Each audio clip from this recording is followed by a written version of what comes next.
They say you become invisible when you clean up after the powerful. I believe that.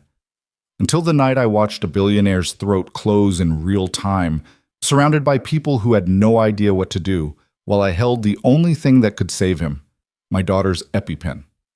The one I carried because the system failed us once before. His assistant had called me the help 3 hours earlier. Now she was the one who'd tried to kill him, and I was the only one who knew exactly how close we all were to a funeral. Drop a comment with your city so I can see how far this story travels. The fluorescent lights in the basement locker room of Whitaker Global hummed with the particular frequency of 2 a.m. That hollow, industrial drone that reminded Nia Brooks she existed in a different time zone than the people whose trash she emptied. She twisted the combination lock with practiced efficiency, 14 to 37 to 8. The metal door swung open to reveal the architecture of her double life. On the left hook, her navy cleaning uniform, pressed and perfect, name badge clipped precisely 2 inches below the collar. On the right, a zippered pouch containing her clinical laboratory technician certificate from Northwestern, earned through night classes she'd somehow squeezed between Kira's doctor appointments and double shifts. In the door pocket, held by a single piece of medical tape going brown at the edges, was the photograph that made everything else make sense. Kira at 13, gap-toothed and brilliant, wearing 5 medical alert bracelets like armor, shellfish, tree nuts, latex, bee venom, penicillin. Each bracelet a different color, each color a different way the world could kill her daughter without meaning to. Nia touched the photo once, a ritual, a promise, then reached for the small red medical bag velcroed to the locker's back panel. Inside, 2 EpiPens, Benadryl, prednisone, and a laminated card with Kira's allergist's emergency number. The hospital had given them 3 EpiPens after the incident 2 years ago. One lived in Kira's school bag, one in their apartment. This one stayed with Nia, always. Because she'd learned something the hard way. You can't count on other people to notice the details that keep your child breathing. She closed the locker, shouldered her supply cart, and pushed through the service door into the tower's gleaming alternate universe. The 53rd floor of Whitaker Global was Chicago architecture at its most aggressively beautiful, floor-to-ceiling windows framing Lake Michigan like a postcard, Italian marble imported from quarries Nia couldn't pronounce, furniture that cost more than her annual salary. At this hour, the executive suite was supposed to be empty, cleaned, and ready for tomorrow's performance of power. Tonight was different. Tonight, the top floor buzzed with the particular energy of people who believed their urgency justified everyone else's exhaustion. The merger. The one the news had been covering for 3 months. Graham Whitaker's $1.8 billion acquisition of Crest Point Industries, the deal that would make him not just wealthy, but historically significant. Nia knew this not because anyone had told her, but because she'd cleaned enough conference rooms to piece together the story from abandoned whiteboards and half-shredded documents. She'd become an expert at reading the narrative of other people's lives from what they left behind. Cart stays in the hallway until we're done. The voice came from Tessa Crane, Graham Whitaker's executive assistant, a woman who wore her authority like perfume, expensive and overwhelming. She stood in the doorway of the main conference room, one hand on her hip, the other holding her phone like a weapon. "Yes, ma'am," Nia said, her tone carefully neutral. 8 years in this building had taught her the script: deference without personality, efficiency without presence, the service worker's creed: be useful, not memorable. "And stay out of the executive kitchen until after the dinner meeting," Tessa added, already turning away. "Chef Bernard is plating. I don't want anyone disrupting his process." Nia nodded to Tessa's retreating back, then positioned her cart near the service elevator. Through the glass walls of the conference room, she could see the controlled chaos of a high-stakes evening. Caterers in black and white moved with choreographed precision. IT specialists tested presentation equipment. Graham Whitaker himself stood at the head of the table, 63 years old, and radiating the kind of confidence that comes from never having been truly afraid of anything.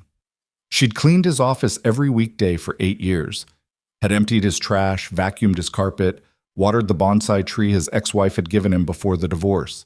She knew he took his coffee black, preferred The Economist to the Wall Street Journal, and kept a framed photo of his daughter tucked in his desk drawer where he thought no one would see it. She knew he was left-handed, that he bit his nails when stressed, that he'd recently started medication for high cholesterol based on the prescription bag she'd once seen in his trash. She knew all of this, and he'd never once looked directly at her face.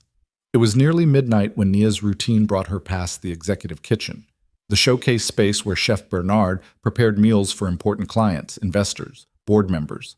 The kind of kitchen that appeared in architecture magazines, all custom everything and zero relationship to how normal people cooked food. She was pushing her cart toward the service bathroom when her clinical training kicked in, that hypervigilance she couldn't turn off even when she wanted to. Through the kitchen's glass door, she saw Chef Bernard moving between stations, his whites pristine, his movements efficient. Nothing unusual. Except Nia stopped. The cutting board he was using to chop vegetables for the salad was red, not the green board for produce or the white board for general use. Red, the universal food safety color for raw meat and shellfish only. Her pulse kicked up. She moved closer to the glass, watching. Chef Bernard transferred the chopped tomatoes from the red board to a large salad bowl, then reached for a piece of salmon. Raw, pink, glistening. He used the same knife to portion it, the same gloves, the same board. No pause to sanitize, no change of equipment, no visible reference to any allergen protocol. Nia's hand went automatically to her pocket, feeling for her phone, her mind already cataloging the violation. 8 years of night shifts had given her an education in institutional carelessness. She'd seen it in every department, every corner of this building. But this was different.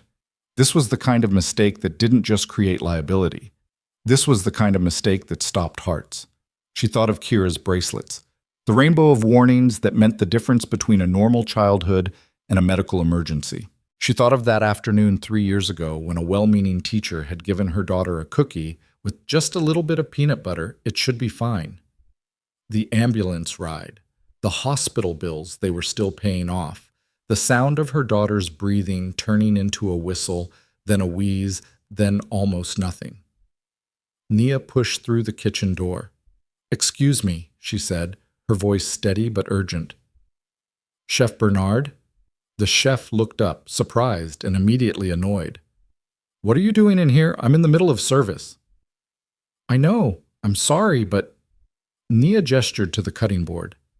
"That's a shellfish board, isn't it? The red one?" Chef Bernard glanced at the board like she'd asked him to explain gravity. "Yes? So?" "So you're using it for the salad. The same knife, same board as the salmon. If any of the executives have a shellfish allergy, I know how to run a kitchen," Chef Bernard interrupted, his French accent thickening with irritation. "I've been cooking for 30 years. I don't need a janitor to tell me about food safety." The word janitor landed like he meant it to, a reminder of hierarchy, of who got to have knowledge and who was supposed to push a mop and keep quiet. "I'm not trying to tell you how to cook," Nia said, forcing her voice to stay level. "I'm just saying cross-contamination with shellfish can be deadly. If someone up there has an allergy, even trace amounts." "Are you still here?" Tessa Crane's voice cut through the kitchen like a blade. She stood in the doorway, arms crossed, expression somewhere between bored and hostile. "I told you to stay out of the kitchen. There's a food safety issue." "Did you just tell Chef Bernard how to do his job?" Tessa stepped fully into the room now, claiming space with the practiced ease of someone who'd never been told to make herself smaller. "Let me make something very clear. You clean. That's it. You don't inspect. You don't evaluate.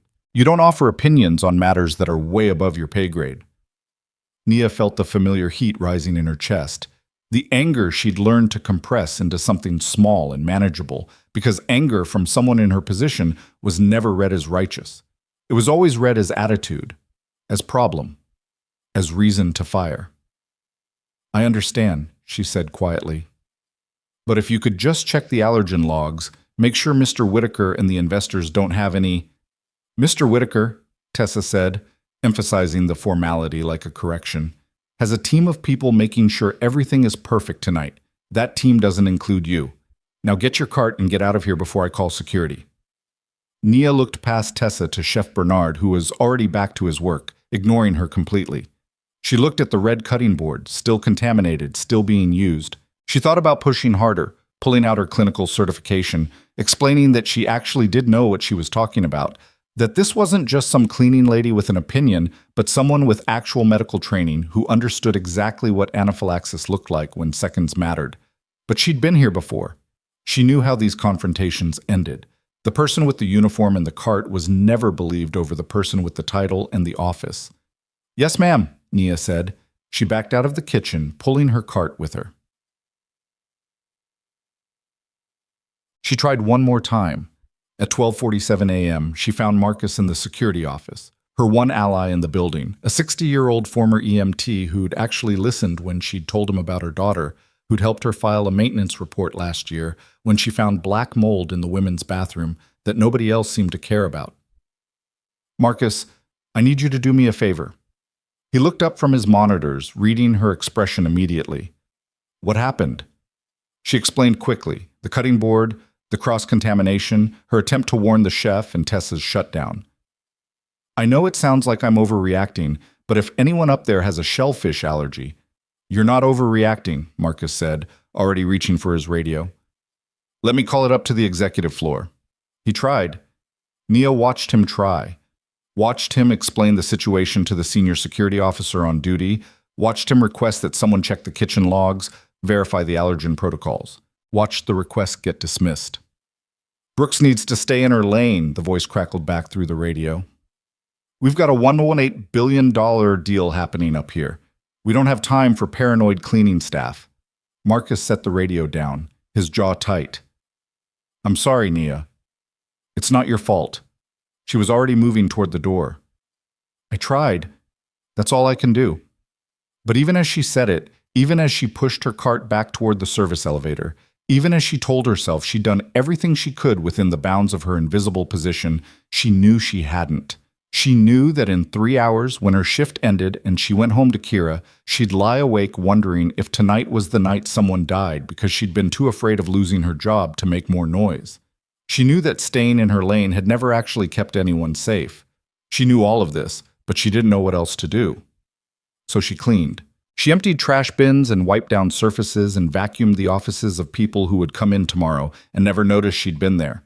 She performed her invisibility like it was a job requirement, because it was. At 1:23 a.m., the dinner began.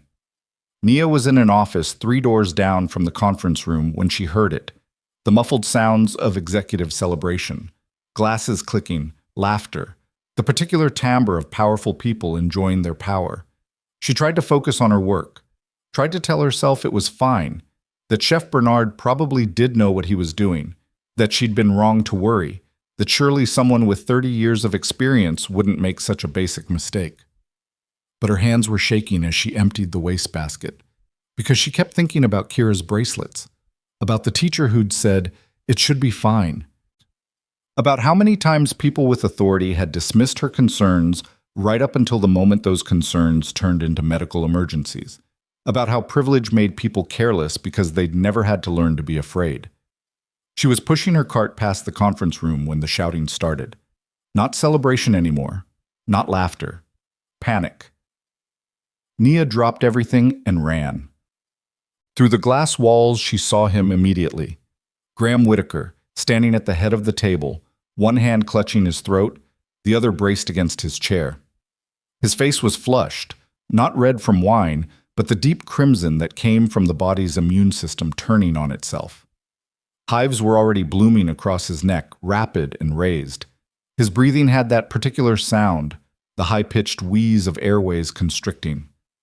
Anaphylaxis. Stage 3, heading for 4. Nia didn't think. 8 years of being invisible evaporated in the space of a heartbeat. She shoved through the conference room door.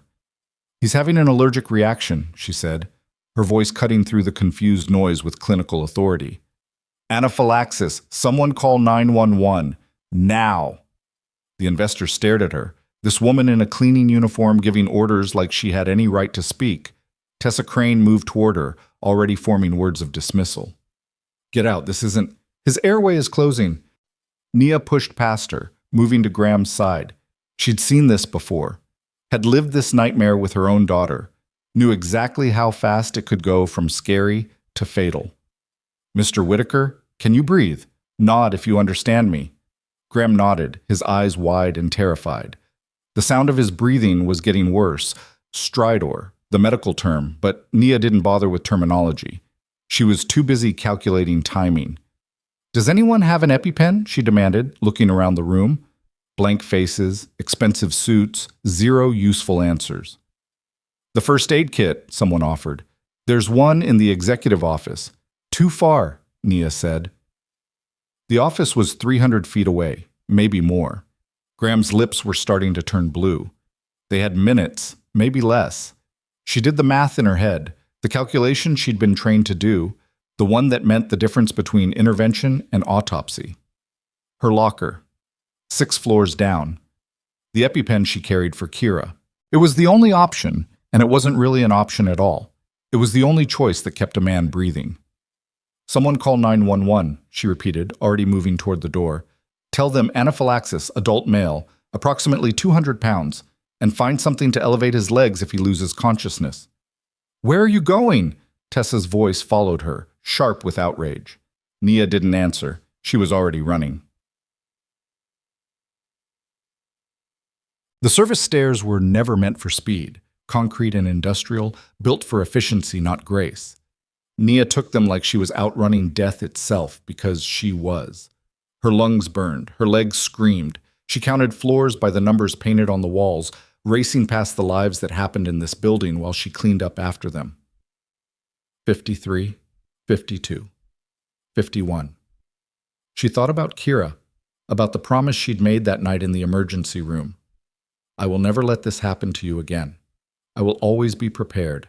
I will always be ready." 49. 48.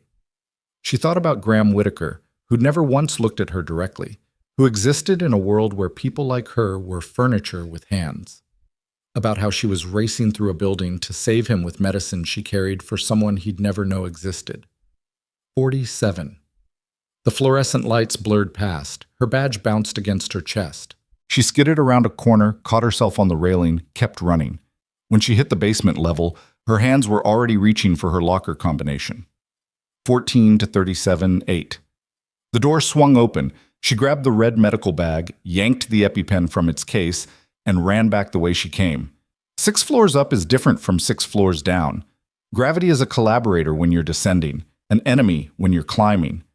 By the 3rd floor, Nia's vision was starting to tunnel. By the 5th, she was using the railing to pull herself forward. By the time she burst back through the service door onto the 53rd floor, her heart was hammering so hard she could feel it in her teeth. She'd been gone 4 minutes. 4 minutes was a lifetime. The conference room was chaos managed badly, investors standing useless in a semicircle, Tessa on her phone repeating, "I don't know," to someone on the other end, Chef Bernard in the doorway looking pale and confused, and Graham Whitaker on the floor now, someone's jacket under his head, his breathing a thin whistle that was barely moving air. Nia dropped to her knees beside him. "Mr. Whitaker, this is epinephrine. It's going to hurt, but it's going to help. Understand?" His eyes found hers, the first time he'd ever really looked at her, and he nodded. She uncapped the EpiPen, pressed it against his outer thigh, and triggered the spring-loaded needle. The mechanism clicked. The medication delivered. She counted 5 seconds, then removed it. "Someone time this," she ordered. "If he's not improving in 5 minutes, he'll need a second dose. Did anyone call 911? "They're on their way," someone said. A voice without a face, because Nia wasn't looking at any of them. She was watching Graham's breathing, counting respirations, monitoring the hives, looking for the signs of improvement or deterioration. 30 seconds. His wheezing eased slightly. 1 minute. The blue tinge in his lips began to fade. 2 minutes. His breathing was still labored, but the pitch changed, less stridor, more actual air movement. "Okay," Nia said, sitting back on her heels. "Okay. You're okay." Graham's hand moved, reaching up. For a confused moment, Nia thought he was trying to remove the EpiPen, but then she realized he was reaching for her hand. She took it.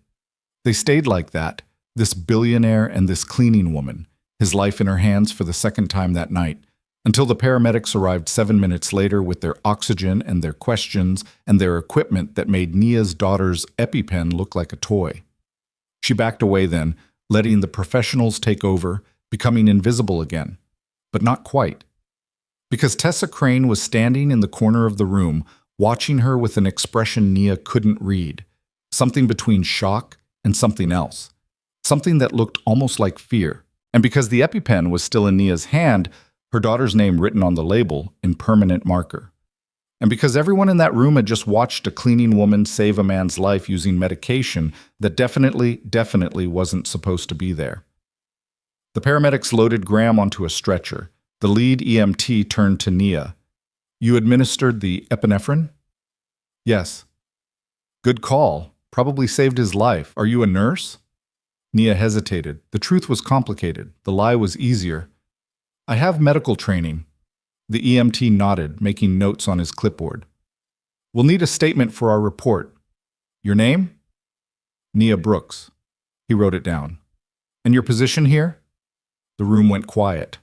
All eyes on her now, really seeing her for the first time. "I'm a cleaner," Nia said. The EMT's pen paused, just for a second. Then he finished writing and looked up at her with something like respect. "Well, Ms. Brooks, Mr. Whitaker's lucky you were here tonight." They wheeled Graham out. The investors followed in a confused procession. Tessa disappeared without a word. Chef Bernard slipped back to his kitchen, and Nia stood alone in the conference room, still holding her daughter's EpiPen, surrounded by abandoned plates of salad and salmon. She'd been right about the cutting board. She'd been right about the danger. She'd been right about everything except one thing. She'd thought that being right wouldn't matter if nobody listened. But tonight, she'd stopped waiting for permission to be right. Tonight, she'd made them listen by making it impossible to ignore. And tomorrow was going to be complicated. She looked down at the EpiPen in her hand, her daughter's name written there in her own careful handwriting. A talisman of maternal vigilance. A promise that said, "I see danger before it sees you." She thought about how many times she'd been told to stay in her lane. She thought about how many times staying in her lane might have cost someone everything. She put the EpiPen back in its case, back in her medical bag. Zipped it closed. She had to get home, had to check on Kira, had to hold her daughter and remember why she did any of this. The double shifts, the invisibility, the swallowing of anger and pride and expertise. But first, she had to finish her shift, because that's what cleaners did. They showed up. They did the work. They made things clean and safe and ready for the people who would walk through tomorrow and never think about who made it possible. Nia picked up her cart, adjusted her badge, and went back to work. The fluorescent lights hummed their 2 a.m. frequency. The building held its breath. And somewhere in the night, in an ambulance racing toward Northwestern Memorial, Graham Whitaker was alive because a woman he'd never seen had refused to stay invisible when it mattered most. The morning came too fast and wrong. Wrong light through her apartment window. Wrong silence from Kira's room. Wrong taste of coffee she'd made too strong because her hands were still shaking. Nia sat at their small kitchen table, still in yesterday's uniform, watching her phone like it might explode. It did, at 6:47 a.m. "Ms. Brooks, this is Janet Holloway from Human Resources. We need you to come in today at 9 o'clock for a meeting regarding last night's incident. Not thank you for saving our CEO's life, not we heard what you did. Just incident, like she'd spilled something or broken protocol, which Nia's stomach dropped. She definitely had. "I'll be there," she said, because what else could she say? After Janet hung up, Nia sat in the kitchen holding her phone, listening to Kira's alarm go off in the next room, listening to her daughter's sleepy grumbling as she hit snooze, listening to the sound of their life continuing like last night hadn't happened at all. She'd used Kira's EpiPen. The backup. The emergency that was supposed to be for emergencies involving her daughter, not for CEOs who employed her to empty trash and disappear. She'd violated about 14 workplace policies, had administered medication without proper authorization, had accessed areas she wasn't cleared for, had made medical decisions that could, if anything had gone wrong, have resulted in lawsuits, criminal charges, the end of everything she'd built for Kira. And she'd do it again. That was the part that scared her most. Given the same choice, the same dying man, the same seconds ticking down, she'd make every single decision exactly the same way. Kira appeared in the doorway, 13 and suspicious. Why are you still in your uniform? I got home late. How late? Late enough that I need you to get ready for school without the usual negotiation about breakfast. Kira's eyes narrowed. She had her mother's gift for reading subtext. What happened? Nia almost told her. Almost explained that the EpiPen in her school bag was now the only one they had, that last night someone else's life had depended on the thing that was supposed to keep her daughter safe, that the world was full of invisible people making impossible choices with insufficient resources. Instead, she said, "Nothing. Just a long night. Cereal or toast? Pop-Tarts. Cereal or toast? You're using your scary, calm voice. Kira, fine. Cereal. But I'm adding it to my list of maternal oppressions."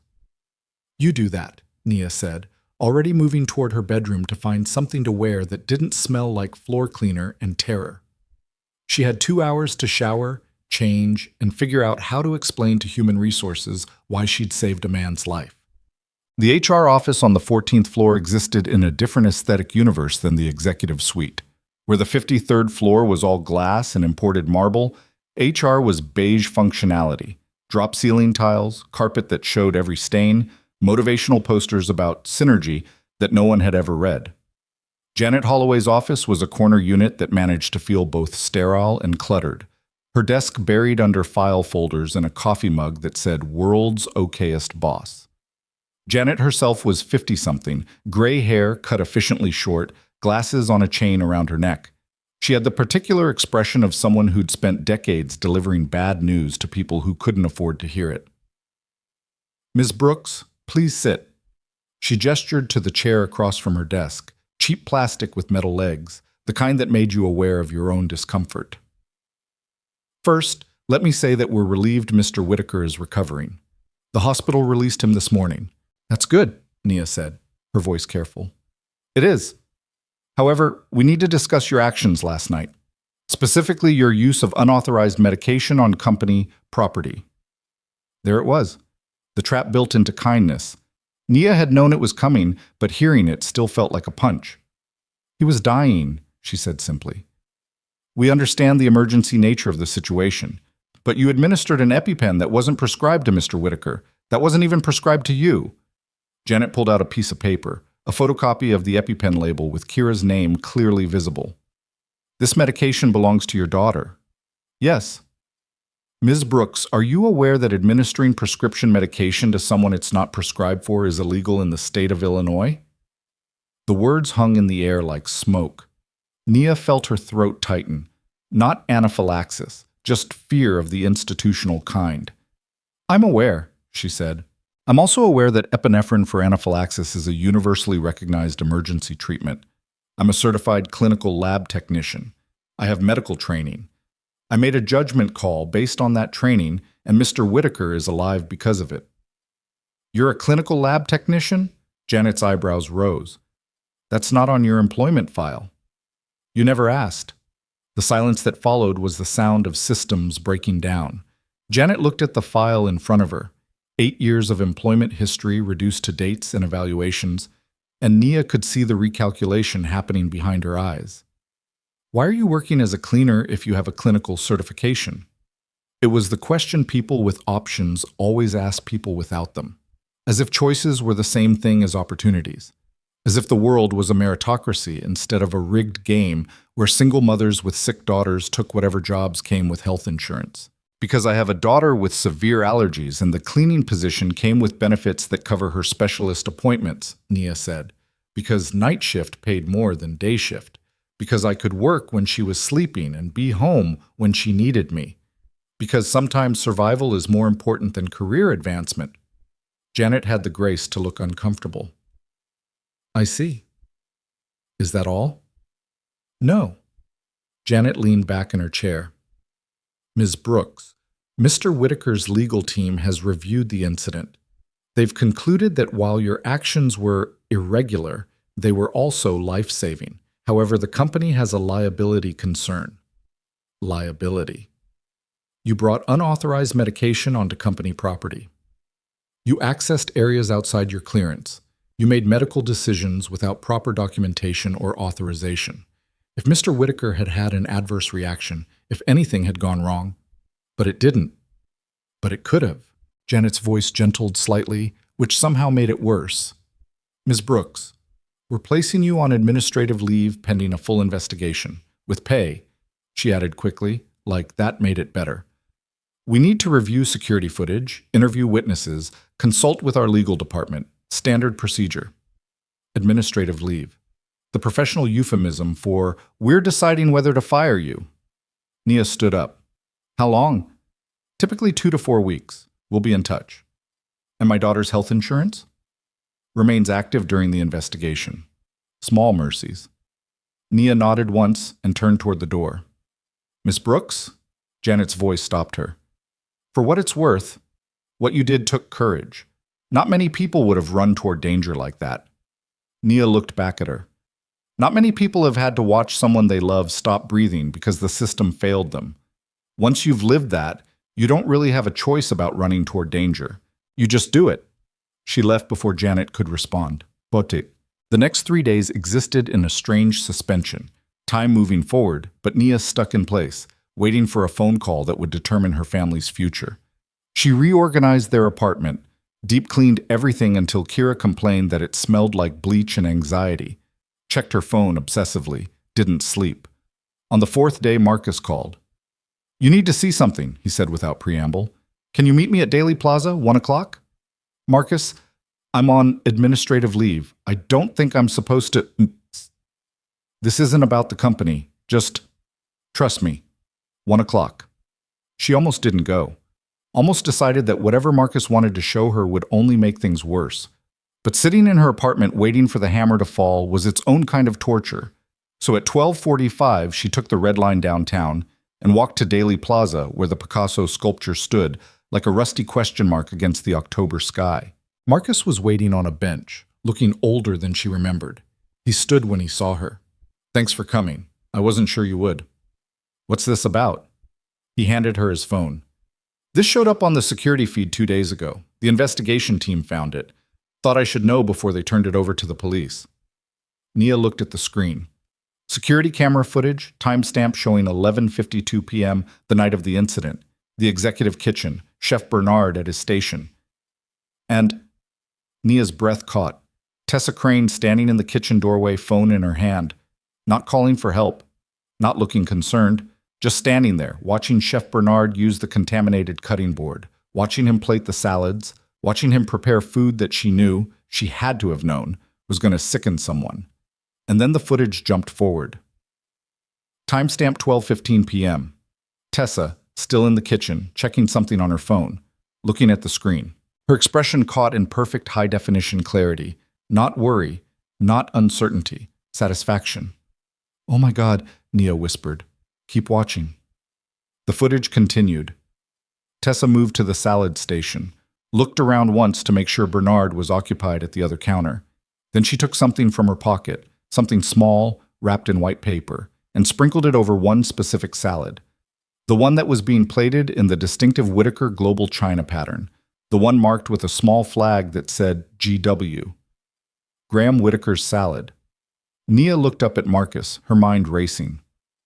She poisoned him. This wasn't an accident. She deliberately... The health inspector came yesterday, Marcus said quietly. Did a full audit of the kitchen. Found violations going back months. Shellfish contamination. No proper allergen protocols. But here's the thing. They also found this. He swiped to another image on his phone. A white paper packet, the kind used for spice samples or medication. It was in the kitchen trash. Analysis came back this morning. Pure shellfish extract, pharmaceutical grade. The kind you can't get by accident. The world tilted. Nia sat down hard on the bench. She tried to kill him, she said. Tessa tried to kill Graham Whitaker. And when I tried to warn them about the cutting board, she shut you down because you were getting too close to seeing what she'd set up, Marcus finished. The contaminated kitchen was cover. Made it look like an accident. But she made sure he got a concentrated dose. Nia's hands were shaking. Why? Police are still investigating, but they found communications between Tessa and someone at Crest Point Industries, the company Whitaker was acquiring.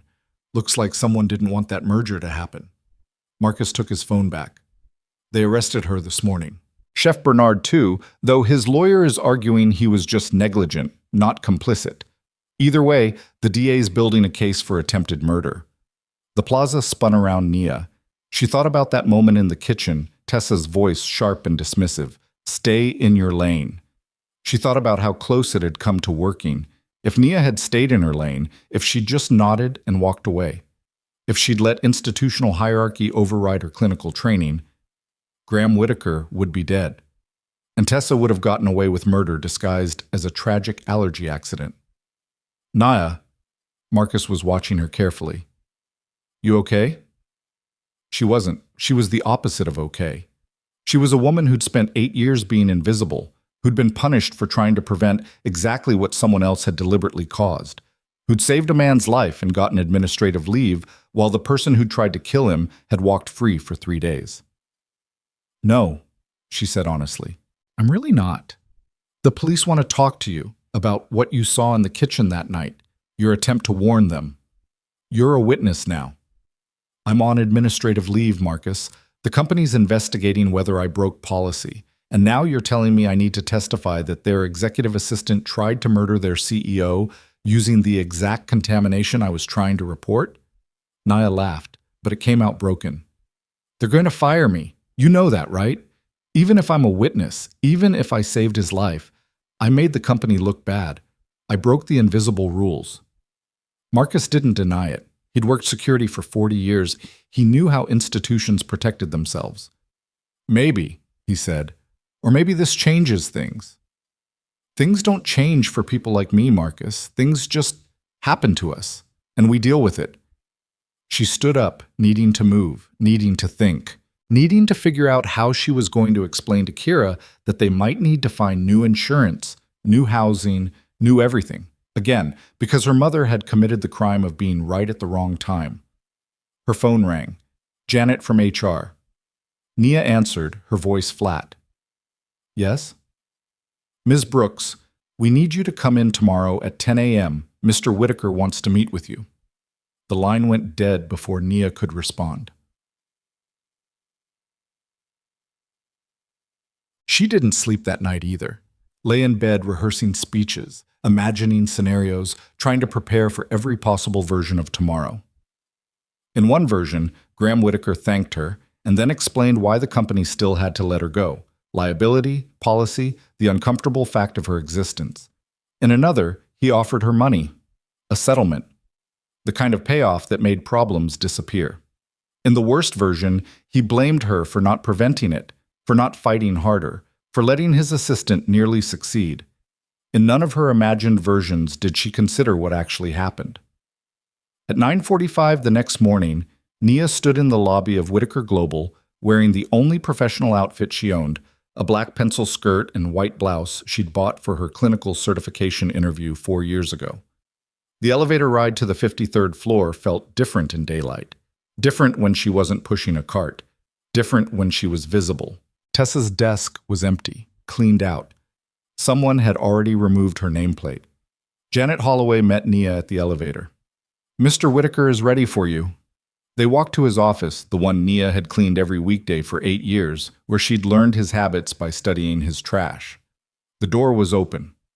Graham Whitaker stood by the window looking out at Lake Michigan, one hand braced against the glass. He turned when she entered. His face was still slightly swollen, hives faded but visible. He looked older than he had 4 nights ago, and somehow more human. Ms. Brooks, he said. Please, sit. Janet closed the door, leaving them alone. Nia sat in one of the leather chairs across from his desk, furniture she'd dusted 1,000 times, now holding her weight for the first time. Graham took the chair beside her, not behind his desk, the power dynamics of positioning. First, he said, I owe you my life. Thank you feels insufficient, but thank you. Nia nodded, not trusting her voice. Second, I owe you an apology. A significant one. He paused, seeming to gather words. I've been CEO of this company for 12 years. In that time, I've walked past you, past hundreds of people like you, every single day. I've prided myself on knowing my business, knowing my team, knowing the metrics and strategies that drive success. But I didn't know your name until you saved my life. I didn't know you had a daughter. I didn't know you were a certified clinical technician working night shift because our benefits structure made that the only viable option for your family." He stood up, paced to the window, came back. "I didn't know that you tried to warn us, that you identified the exact danger my assistant was using to try to kill me, and that my staff shut you down, that you were right, and we were so committed to hierarchy that we couldn't hear you even when you were trying to save my life hours before you actually had to." Nia's throat was tight. "Mr. Whitaker, Graham, please." "Mr. Whitaker," she said firmly, because some hierarchies didn't dissolve just because someone said so. "I did what anyone with medical training would have done. I saw the danger. I tried to report it. When no one listened, I acted when it became critical. That's not heroism. That's just knowing what matters." "It's more than that." He sat down again, leaning forward. "The police briefed me on their investigation. Tessa had been planning this for 3 months. She'd been paid $200,000 by a hedge fund manager at Crest Point who wanted the merger to fail.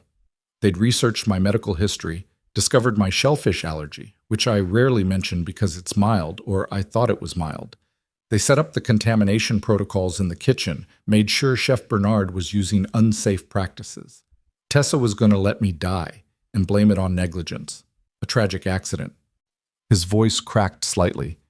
"It would have worked if you hadn't seen the cutting board, if you hadn't tried to warn them, if you hadn't run 6 floors down and 6 floors back up with your daughter's medication, it would have worked." Nia thought about the EpiPen in her locker, Kira's name and permanent marker, the promise she'd made, the choice she'd faced. "I used medication that wasn't authorized," she said quietly. "I broke policy. I understand if you're not fired." Graham's voice was sharp, definitive. "Administrative leave is over as of this moment, but I'm not asking you to go back to the cleaning staff." Nia's heart stuttered. "I don't understand." "The investigation into Tessa revealed something worse than her attempt to kill me. It revealed a systemic problem. My executive staff missed a planned assassination attempt happening in our own building. Security dismissed your concerns. HR had no protocol for escalating safety reports from non-management employees. We have 1,000 people working in this tower, and apparently we only listened to 100 of them." He pulled out a folder, slid it across his desk toward her. "I'm creating a new position, Director of Safety and Compliance. Real authority, real budget, direct report to me. Your job would be to identify the dangerous things everyone else misses because they're too high up to see the ground, to give voice to the people we've been ignoring, to make sure that when someone sees danger and speaks up, we actually listen." Nia stared at the folder, didn't open it. "I want you to do what you've been doing for 8 years, except now I want to pay you properly for it and give you the authority to actually fix things." He paused. "The salary is $140,000. Full benefits, including comprehensive coverage for dependents with pre-existing conditions. Your daughter will have access to the executive health plan." The number hit Nia like a physical force. She made $32,000 as a cleaner. $140,000 was a different life, a different universe. "Why?" she asked. "Why me?" "Because you tried to save my life before you had to. Because you saw danger and spoke up even when you knew no one would listen. Because you have 8 years of institutional knowledge about how this building actually works, not how we pretend it works." His voice softened. "And because my daughter is also allergic to shellfish. She's 19, away at college.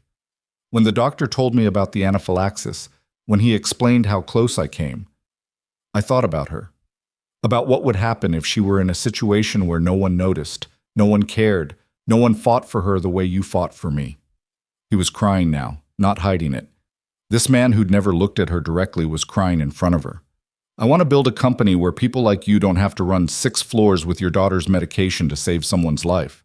I want to build a company where we listen the first time, where we believe people when they tell us something is wrong, where the person who cleans the floors has just as much authority to stop danger as the person who signs the checks." Nia opened the folder. Contract, job description, benefits package, all of it real, all of it official, all of it waiting for her signature. "I need to think about it," she heard herself say. Graham nodded. Of course. Take the time you need. But Naya, he caught himself. May I call you Nia? Yes. Nia, I've spent my career believing that success meant being smart enough to see opportunities before anyone else, that wealth meant being prepared for every scenario. I was wrong. Real preparation isn't having money in the bank. It's having people around you who see danger you're too privileged to notice. You saved my life not because you had resources, but because you'd lived through the thing I was too lucky to understand.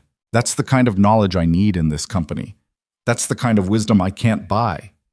He stood, extended his hand. Nia stood too, took it. His grip was firm but careful, like he was aware of the weight of what he was offering. The police will need your testimony, he said, for the trial. Tessa's lawyer is going to argue it was just negligence, not attempted murder. Your observations about the kitchen, about her behavior, about how she shut you down, that's evidence of premeditation. Are you willing to testify? Yes, Nia said without hesitation. Because some things mattered more than comfort. Some truths needed to be spoken even when they were dangerous to speak. Thank you. He released her hand. Janet will walk you through the next steps if you decide to accept the position. Either way, you're welcome here. You've always been welcome here. We just failed to see it. Naya left his office holding the folder, her hand steady now, her mind racing. Janet was waiting outside. There's one more thing, Janet said. The health inspectors submitted their report. The kitchen has been shut down pending a full renovation and staff retraining. Chef Bernard has been terminated, and the company is implementing new protocols based on your initial report, mandatory allergen tracking, cross-contamination prevention, and an anonymous safety hotline that goes directly to executive leadership. Based on my report, Naya repeated, the one you tried to file the night of the incident, Marcus found it in the security system, timed and dated. You reported the contamination at 12:51 a.m., 42 minutes before Mr. Whitaker's reaction. It's all documented. Janet's expression was unreadable. You were right. You tried to tell us, and we didn't listen. That's on us. The acknowledgement sat in the air between them. Institutional admission of failure, too late to prevent harm, but early enough, maybe, to change what came next. If you accept the position, Janet continued, your first project would be conducting a full safety audit of all Whitaker Global facilities, identifying gaps, making recommendations, actually implementing change. She paused. It's a lot of authority for someone who was cleaning floors last week. I've been watching this company from the ground up for 8 years, Nia said. I know where the bodies are buried, figuratively speaking. Janet almost smiled. Then you're exactly who we need. Nia took the red line home in the middle of the day, the train half empty, the city moving around her like she wasn't sitting there holding a folder that represented a completely different future. She thought about calling her mother, calling Marcus, calling anyone, but she needed to tell Kira first. Her daughter was home early, school half day for teacher conferences. She was sprawled on the couch doing homework when Nia walked in. You're home, Kira said, surprised. Did you get fired? No. Nia sat down beside her, set the folder on the coffee table. The opposite, actually, she told her. All of it. The meeting with Graham, the job offer, the salary, the health insurance that would cover all of Kira's specialists without the constant worry of copays and coverage limits. Kira listened, her expression cycling through disbelief, excitement, suspicion, and then, unexpectedly, fear. What about your EpiPen? She asked quietly. The one you used to save him. We only have one backup now. Of course, that's what Kira focused on. Not the money, not the new job, the missing safety net. I know, Naya said. I'm getting a new one prescribed today. But baby, with this new insurance, we can get as many as we need.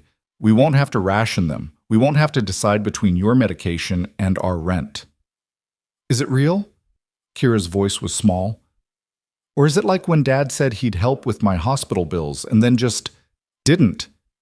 The mention of Kira's father, gone for 3 years now, disappeared into the wind of his own inadequacy, made Nia's chest tight.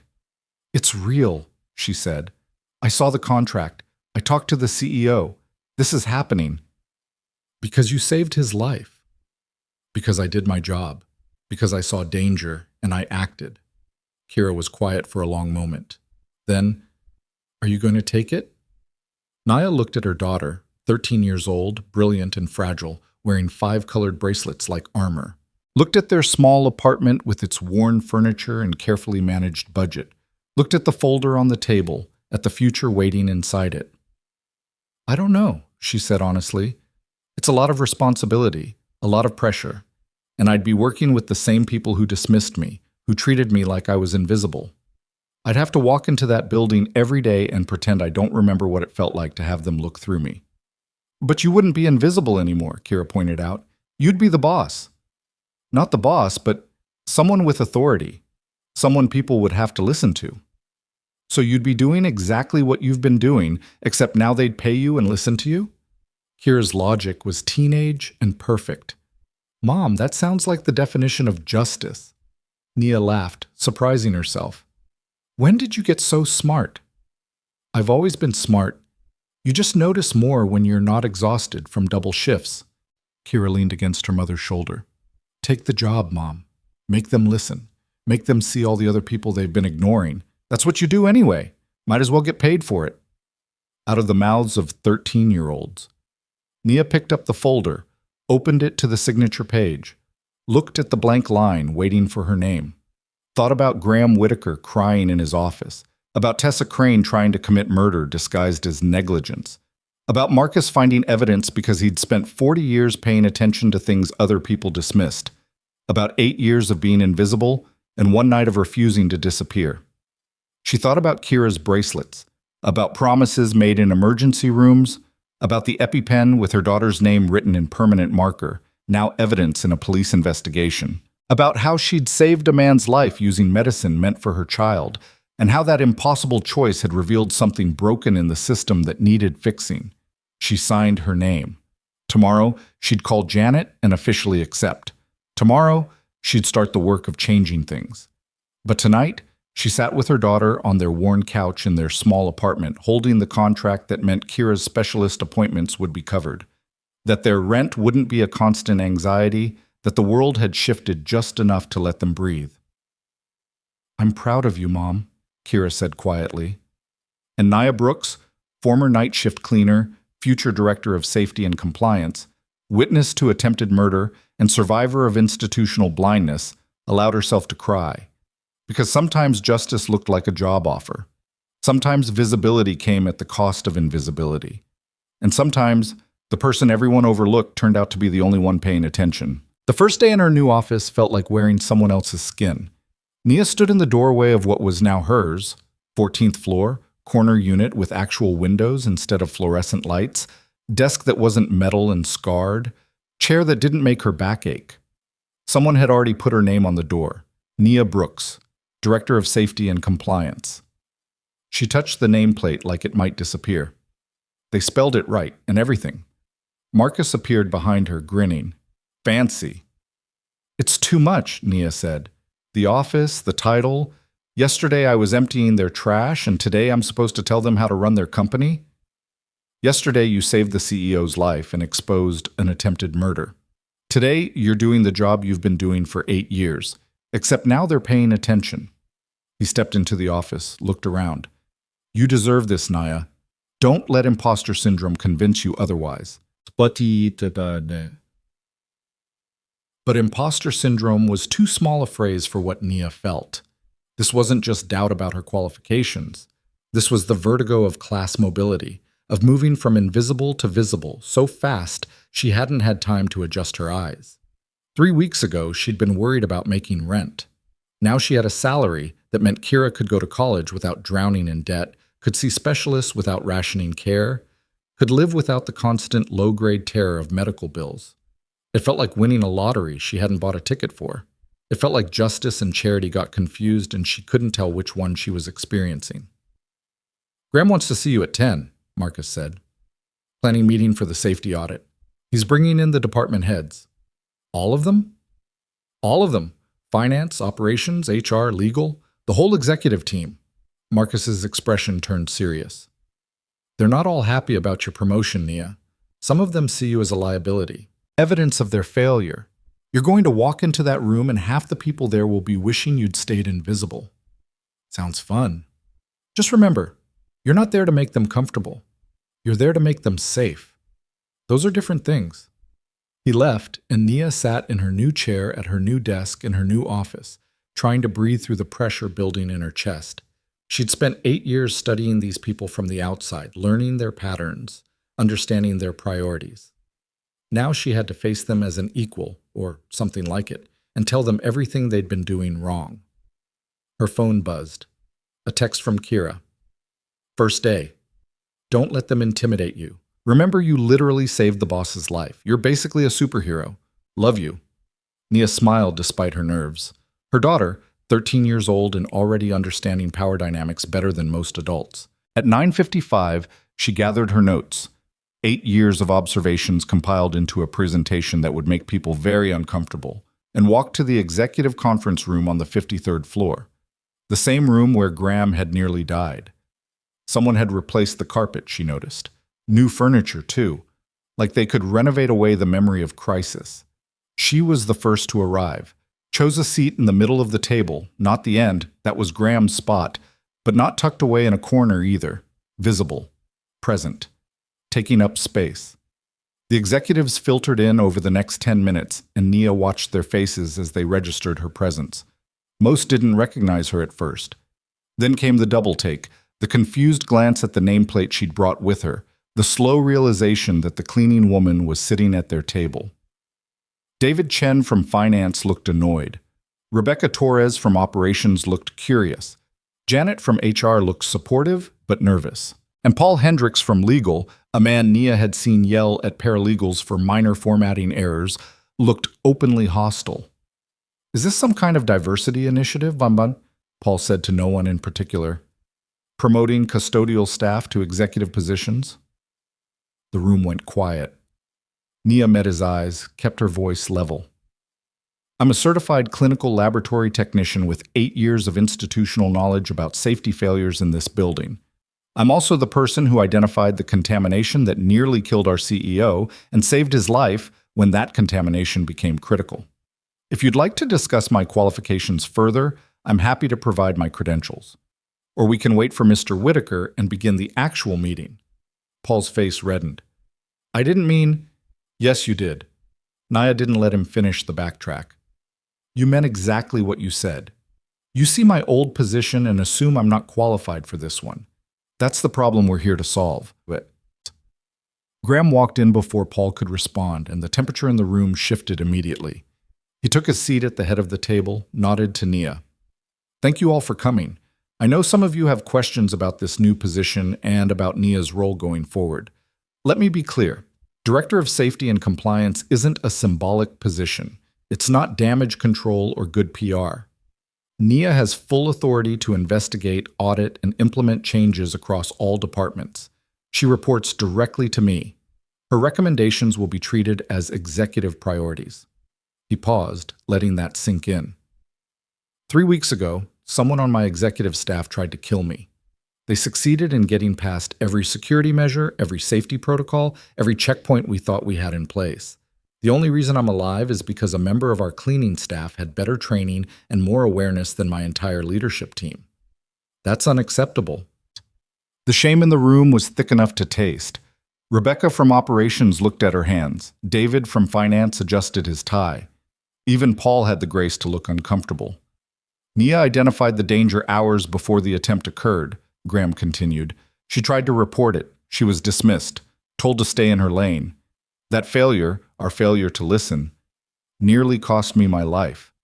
It revealed systemic problems in how we assess risk, how we receive information, how we determine whose observations matter.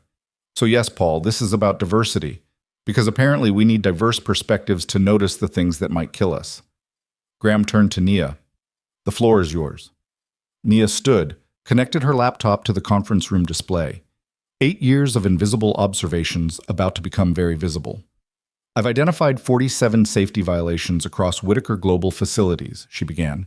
These range from minor code infractions to life-threatening hazards. I'm going to walk you through the 10 most critical, starting with the executive kitchen that nearly became a crime scene. She clicked to the first slide, photographs of the kitchen, dated and time-stamped, showing contaminated cutting boards, missing allergen logs, expired fire extinguishers, grease buildup in ventilation systems. The kitchen had been failing health inspections for 6 months. Chef Bernard received citations but no follow-up. No one checked whether he'd implemented corrections. Why? Because he was hired by Tessa Crane, and Tessa reported to Graham, and no one wanted to tell the CEO his assistant had made a bad hiring decision.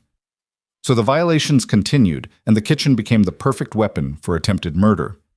She watched the executives process this, saw them realize that institutional hierarchy hadn't just failed, it had created the conditions for assassination. Violation 2. Emergency medical equipment. This next slide showed the first aid station on the executive floor, locked cabinet, supplies expired by 2 years. When Graham went into anaphylaxis, the nearest EpiPen was in a locked cabinet 300 feet away. The key was with security on a different floor.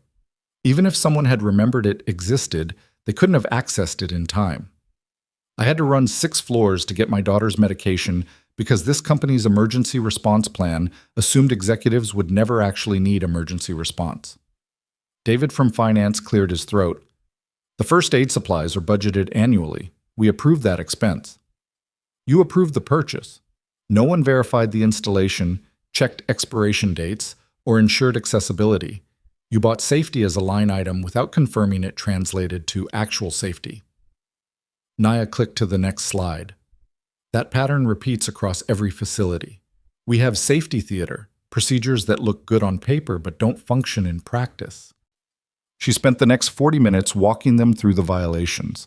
Blocked fire exits covered by decorative plants, emergency lighting systems that hadn't been tested in 3 years, ventilation systems circulating black mold spores, ergonomic hazards that had sent 4 warehouse workers to physical therapy, chemical storage protocols being ignored in the mailroom, sexual harassment complaints that went uninvestigated because HR didn't have bandwidth. With each slide, each documented failure, the room grew heavier. These were people used to success, to metrics showing growth and profit. They weren't used to seeing evidence of how their efficiency had created danger for the people beneath them in the hierarchy. The common thread, Naya said, reaching her final slide, is that every single one of these violations was reported by non-management staff, cleaning crew, warehouse workers, administrative assistants, security guards, people who saw problems and spoke up. And every single report was dismissed, delayed, or ignored because the person reporting it didn't have enough authority to be taken seriously. She closed her laptop, faced them directly. You built a system where the people most likely to see danger are the people least likely to be heard. That's not just bad safety practice. That's structural violence, and it nearly got your CEO killed. The silence that followed was the sound of privilege being confronted with its consequences. Finally, Rebecca from operations spoke.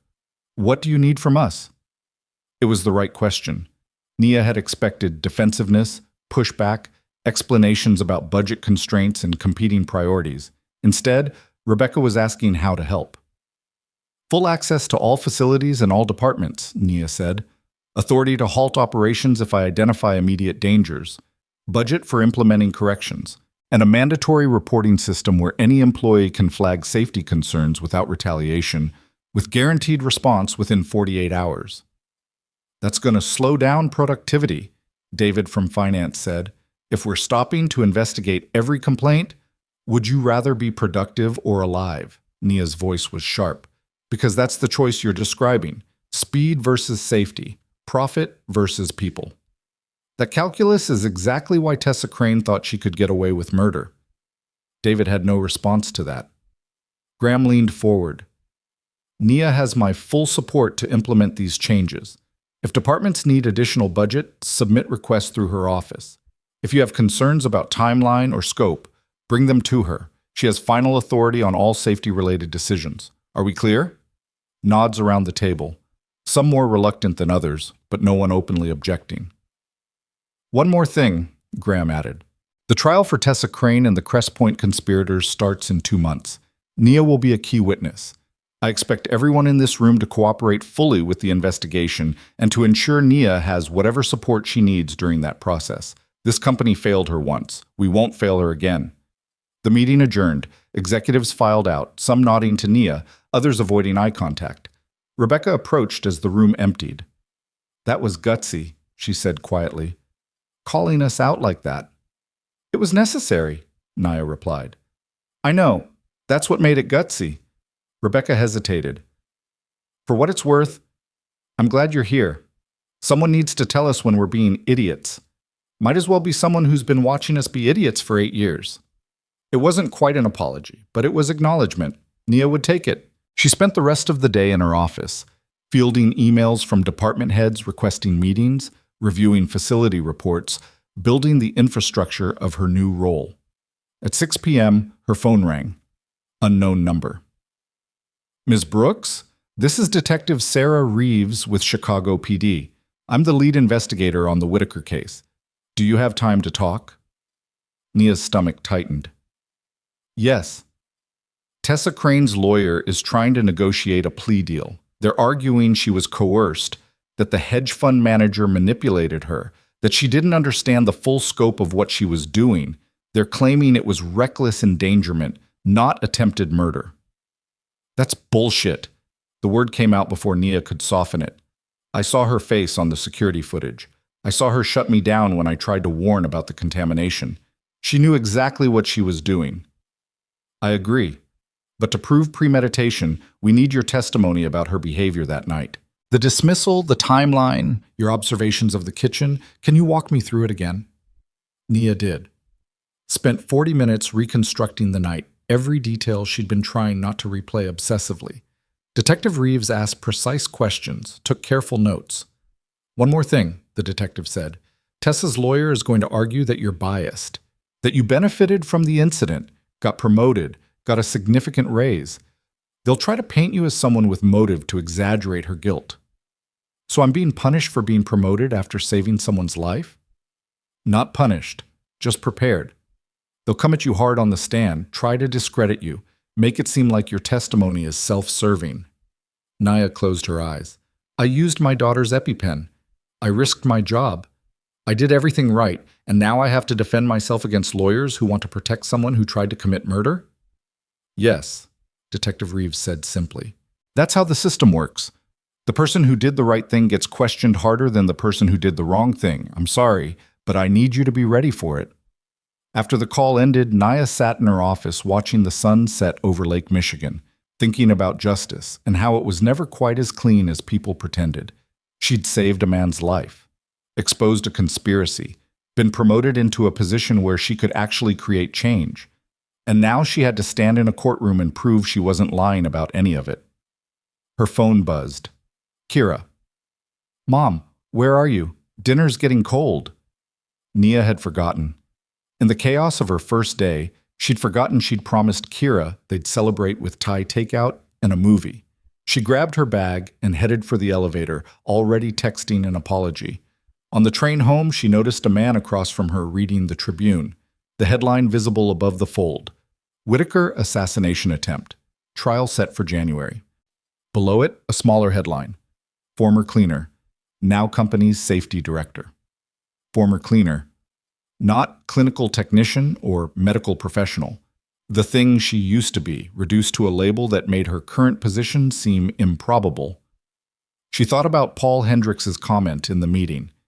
Is this some kind of diversity initiative?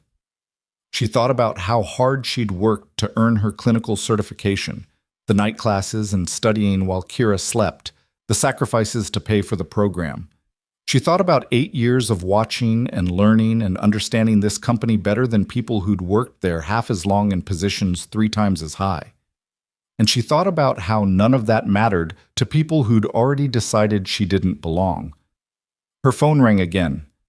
Graham this time. Nia, I just got off the phone with our PR team. The Tribune is running a profile on you tomorrow. They want an interview. I don't want to do press. I understand. But the narrative is already being written. Tessa's lawyer has been talking to reporters, spinning the story. Right now, you're either the hero who saved my life or the opportunist who's capitalizing on tragedy. Let's make sure it's the first one. Nia wanted to say no, wanted to keep her head down, do the work, stay out of the spotlight that made her feel exposed and vulnerable. But Graham was right. Silence wouldn't protect her. It would just let other people define who she was. Fine, she said, but I get to review the article before it publishes. Already negotiated that. Interview is tomorrow at noon. Thank you, Nia. She hung up as the train pulled into her stop. The walk to her apartment felt longer than usual, her feet heavy with the weight of everything she'd taken on. When she opened the door, Kira was on the couch with takeout containers spread across the coffee table. You forgot, her daughter said without accusation. I'm sorry, baby. First day was… I know. It's okay. I saved you pad thai. Kira gestured to a container. How bad was it? Scale of 1 to 10, about a 7. Nia collapsed onto the couch, kicked off her shoes. One executive called me a diversity initiative. The detective told me I'm going to get destroyed on the witness stand. And now I have to do a newspaper interview where I defend my entire existence to people who think I don't deserve this job. So basically a normal day in America for anyone who isn't a rich white guy. When did you get so cynical? I learned from watching you. Kira handed her the takeout container. Mom, you know what you're doing is important, right? Like really important. You're making them see all the people they've been ignoring. That's not just about safety protocols. That's about changing who gets to matter. Sometimes Nia forgot how smart her daughter was, how aware, how much Kira had absorbed from growing up with medical emergencies and financial precarity and a mother who refused to be invisible even when invisibility was easier. You're right, Nia said. You're absolutely right. They ate pad thai and watched a mindless action movie, and for 2 hours Nia let herself just be a mother instead of a director, or a witness, or a symbol of systemic change. But at midnight, after Kira had gone to bed, Nia sat at their small kitchen table reviewing her notes for tomorrow's interview. The reporter would ask about the night Graham almost died, about her decision to use Kira's EpiPen, about her promotion and whether she felt qualified, about Tessa Crane and the upcoming trial. Every question would be a test of whether she deserved to take up space in rooms where people like her weren't supposed to exist. She thought about what she wanted to say, not the careful diplomatic version that would make everyone comfortable. The true version. The one that explained what it meant to spend 8 years watching people who had power fail to use it responsibly. What it meant to see danger coming and have no authority to stop it. What it meant to save someone's life and then have to defend that choice like it was controversial instead of obvious. She pulled out a legal pad and started writing. The interview the next day took place in a conference room on the 20th floor. Neutral territory, Graham had said, though Nia suspected he meant far enough from the executive suite that you won't feel watched. The reporter was a woman in her 40s named Jennifer Clark, senior business journalist for the Tribune, with a reputation for tough questions and thorough research. Thank you for agreeing to this, Jennifer said, setting up her recorder. I know you value your privacy. I value accuracy more, Nia replied. If people are going to talk about what happened, I'd prefer they have the actual story. Then let's start there, the actual story. Tell me about the night you saved Graham Whitaker's life. Nia walked her through it, the contaminated cutting board, her attempts to warn the staff, Tessa's dismissal, Graham's anaphylaxis, the decision to run for Kira's EpiPen. She was careful with the details, precise with the timeline. This would be public record eventually, evidence in a criminal trial. Everything she said mattered. You used your daughter's medication, Jennifer said carefully, knowing it might leave her without protection if she needed it. I didn't think about that in the moment, Nia admitted. I just thought man dying, medication available, seconds matter. The calculation wasn't about protecting myself or my daughter. It was about preventing death. Some people might say that was reckless, administering prescription medication without authorization. Some people might say letting someone die because you're worried about liability is worse. Nia met Jennifer's eyes. What would you have done? If you saw someone's throat closing, if you knew exactly how to save them, would you wait for permission or would you act? Jennifer didn't answer immediately. Finally, I'd like to think I'd act, but I've never been in that position. Most people haven't. That's the privilege of not having a child with deadly allergies. You don't have to think about anaphylaxis until it's happening in front of you. I think about it every day. I'm trained to see it, prepared to stop it. So when it happened, I did what I've been ready to do for years. And now you're Director of Safety and Compliance.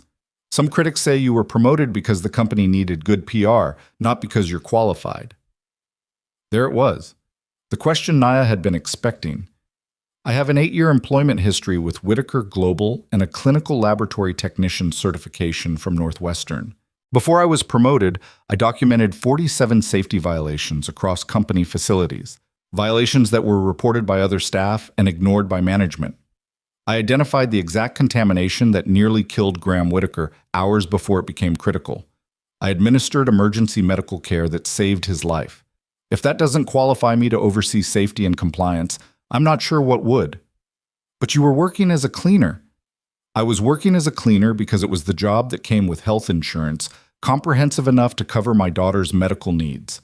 Not because I lacked qualifications, because I had responsibilities that took priority over career advancement. Nia's voice was steady but sharp. This is what I want people to understand. The assumption that someone in a lower wage position is there because they lack ability, rather than because they're navigating constraints you can't see, that assumption is exactly the problem I was hired to fix. Jennifer scribbled notes, nodded. Tell me about Tessa Crane. I can't discuss details that might compromise the trial. What I can say is that she was in a position of authority, and she used that authority to silence concerns from people she considered beneath her. That pattern of dismissing information based on the source rather than the content, that's what allowed this situation to escalate.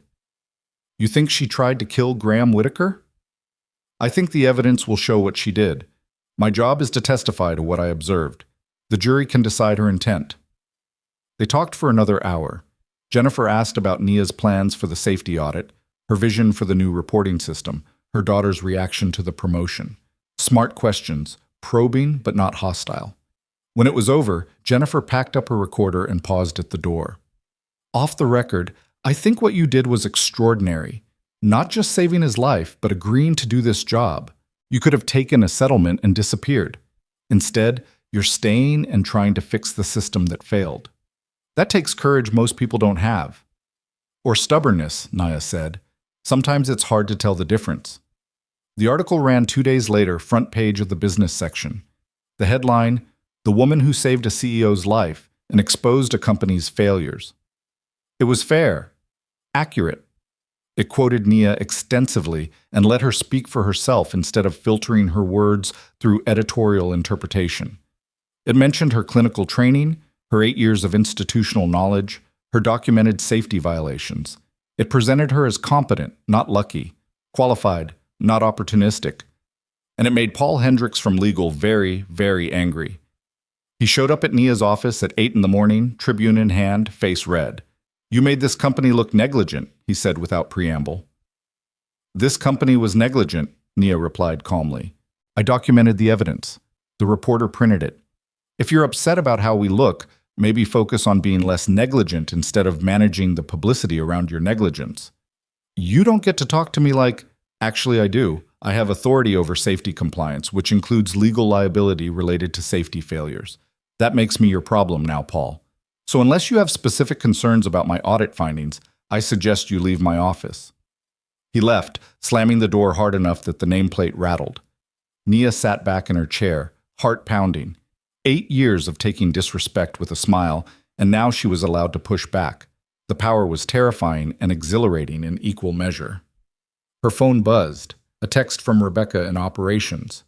"Heard Paul lost it in your office. Good for you. He's been overdue for someone to check him. Coffee later?" And then another text, this one from a number she didn't recognize. "Ms. Brooks, this is Chef Bernard. I read the Tribune article. I wanted to say, I'm sorry for how I treated you that night. You were right about everything. I let my ego and Tessa's influence compromise my professional standards. I've been fired, and I deserve it. I just wanted you to know that I see now what I couldn't see then. Good luck with the trial. They're lucky you're willing to testify." Nia stared at the message for a long time.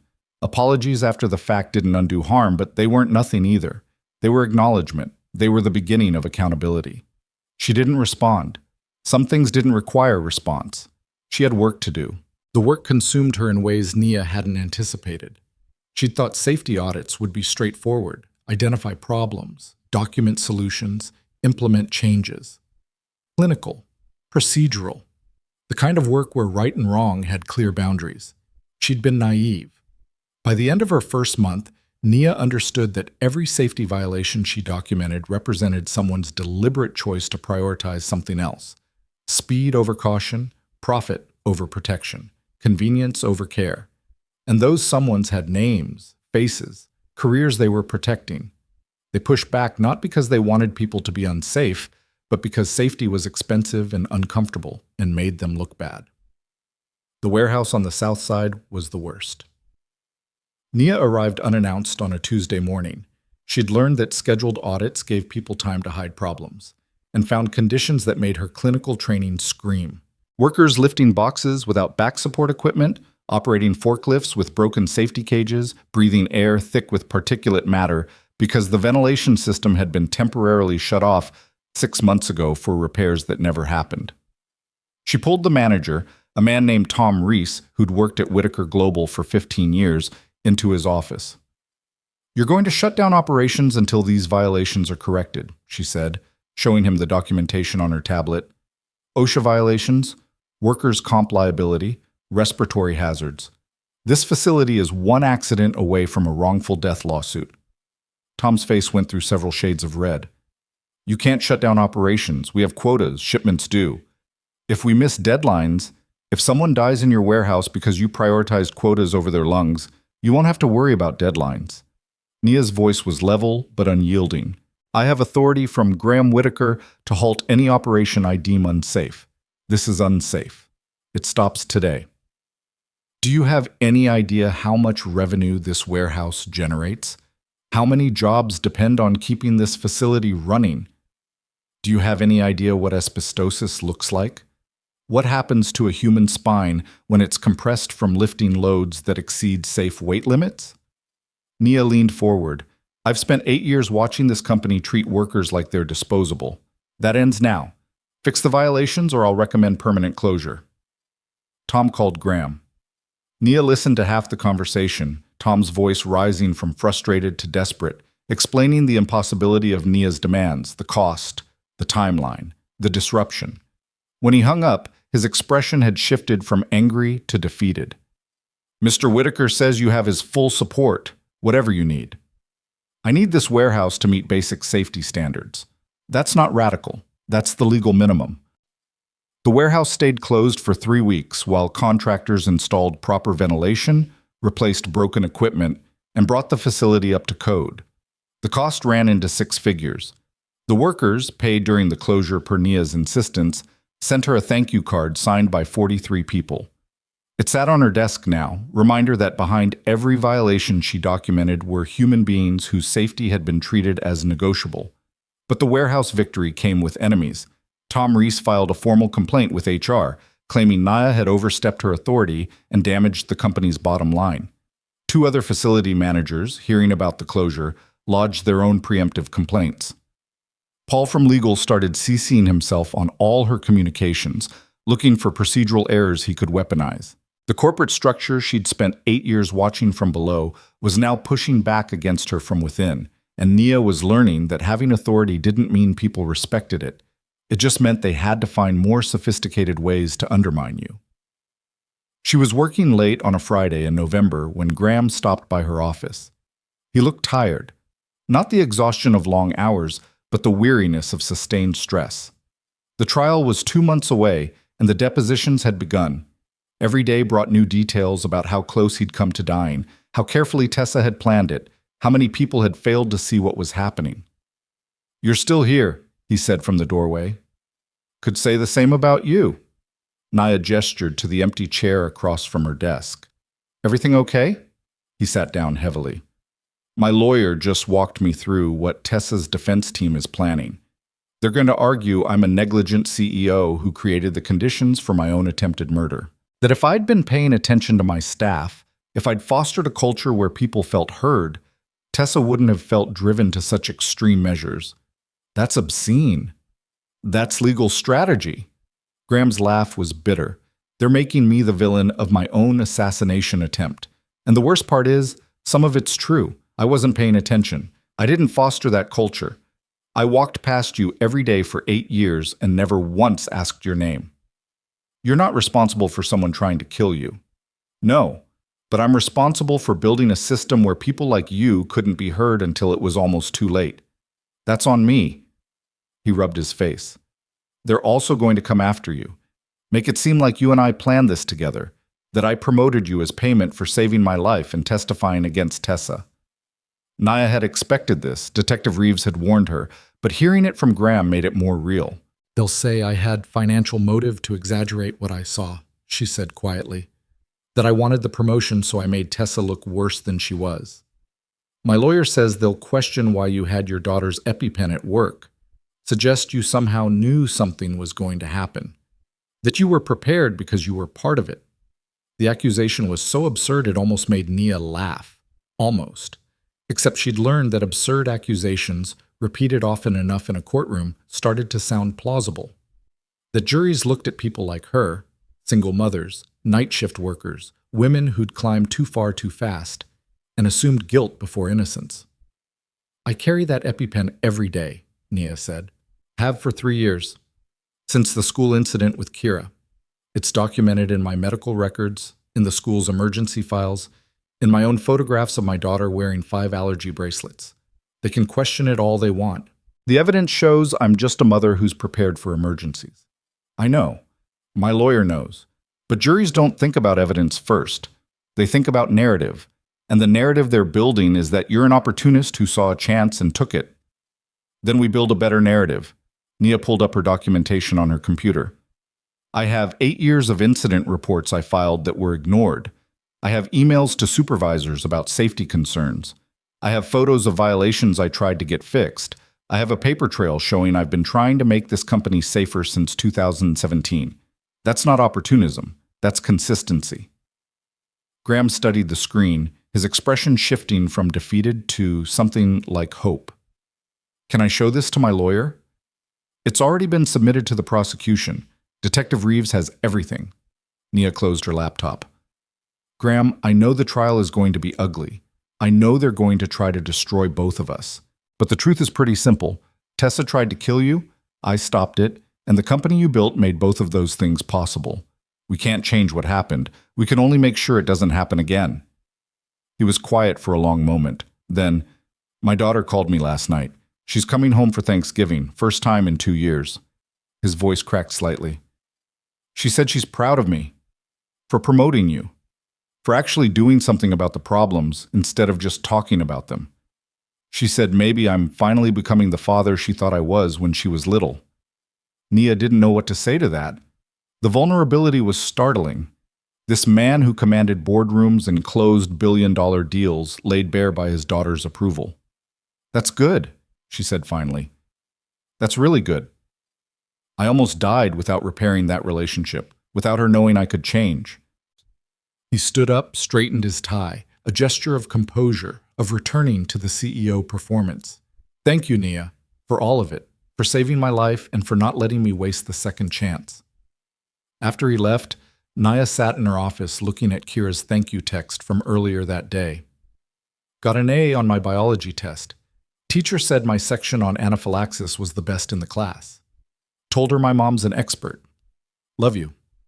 She thought about the interconnected web of near misses and second chances that had brought her here.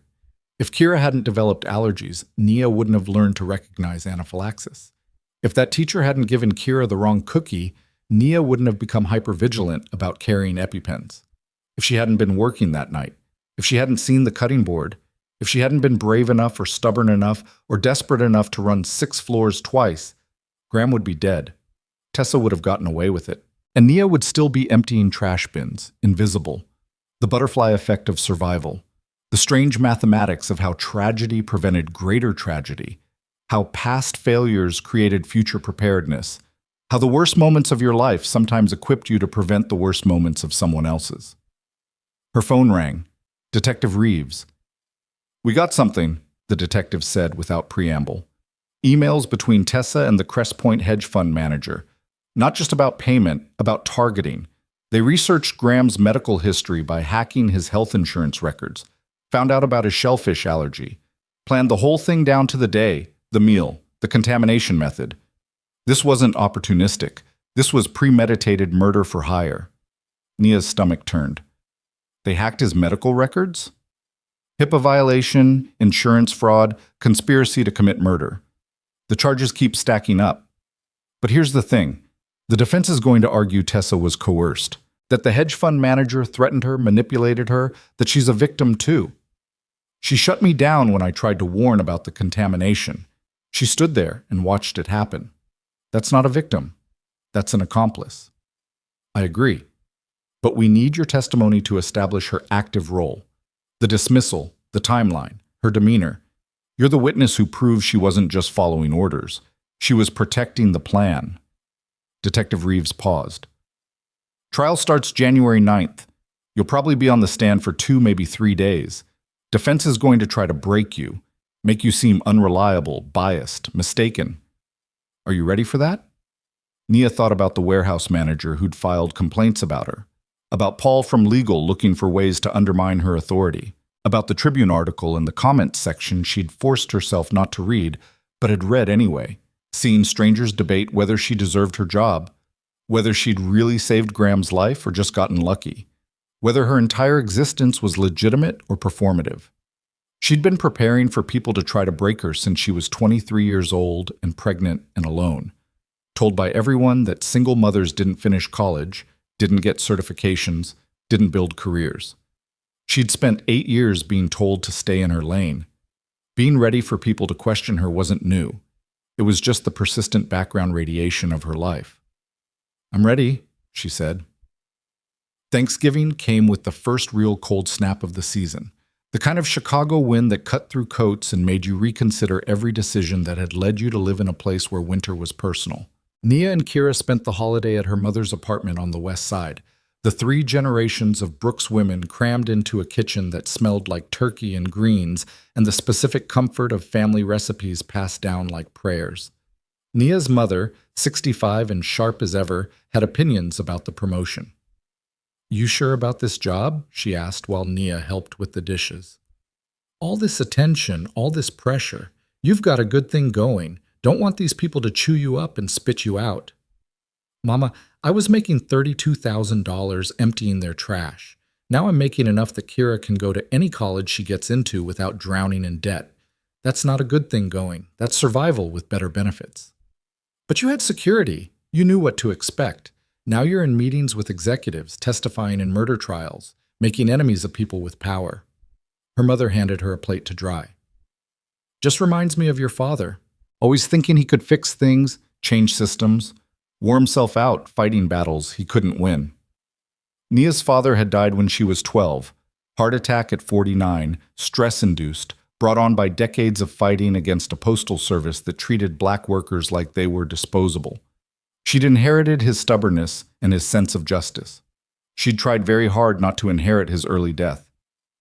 "I'm not trying to fix everything," Nia said, "just trying to make sure other people don't have to watch someone die because nobody listened to them." Her mother was quiet, hands deep in soapy water. Finally, "Your daddy would be proud of you. Stubborn as hell about it, but proud." Kira appeared in the kitchen doorway, phone in hand. "Mom, you're viral."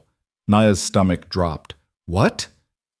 Someone posted the Tribune article on Twitter. It's been shared like 50,000 times. People are calling you a hero. There's a whole thread about how many workers have tried to report safety issues and been ignored. Kira showed her the phone. Thread after thread of people sharing their own stories. Warehouse workers, restaurant staff, healthcare aides, teachers. The invisible workforce suddenly visible, using Nia's story as permission to tell their own. "Oh God," Nia said. "It's good, Mom. People are paying attention. They're talking about raising minimum wage, improving worker protections, fixing OSHA enforcement. You started something." "I didn't start anything. I just saved someone's life." "Yeah, and then you told the truth about why you had to. That's what started it." Kira was scrolling through replies. There's even a hashtag, "Stay in your lane." People are posting about times they were told to stay in their lane and what happened because they didn't. Nia looked at the phone, at the cascade of stories from people she'd never meet, living versions of the things she'd experienced. The collective testimony of invisible people refusing invisibility. Her mother put a soapy hand on her shoulder. "Maybe you did start something after all." The week before Christmas, the prosecution team asked Nia to come in for trial preparation. 3 lawyers in a conference room downtown, going over her testimony line by line, preparing her for cross-examination. They're going to ask why you didn't call 911 immediately when you saw the contamination, the lead prosecutor, a woman named Amanda Chen, explained. They'll argue that if you really thought it was dangerous, you would have escalated faster. I tried to escalate. I told the chef, I told Tessa, I told security. I did everything short of pulling a fire alarm. And they'll say that proves you didn't really believe it was an emergency, that you're exaggerating the danger in hindsight to make yourself look better. Amanda leaned forward. You need to be prepared for them to take your heroism and twist it into something suspicious. That's their job. They're going to make the jury question whether you're telling the truth or telling a story. They practiced for 4 hours. Amanda playing the role of defense attorney, throwing hostile questions at Nia while the other lawyers took notes on her responses. How did she know it was shellfish contamination if she didn't see Chef Bernard handle shellfish directly? Why did she have her daughter's medication at work? Had she been planning to use it on someone else? Wasn't it convenient that saving Graham's life resulted in her promotion? Did she have any proof she'd tried to warn anyone before the incident?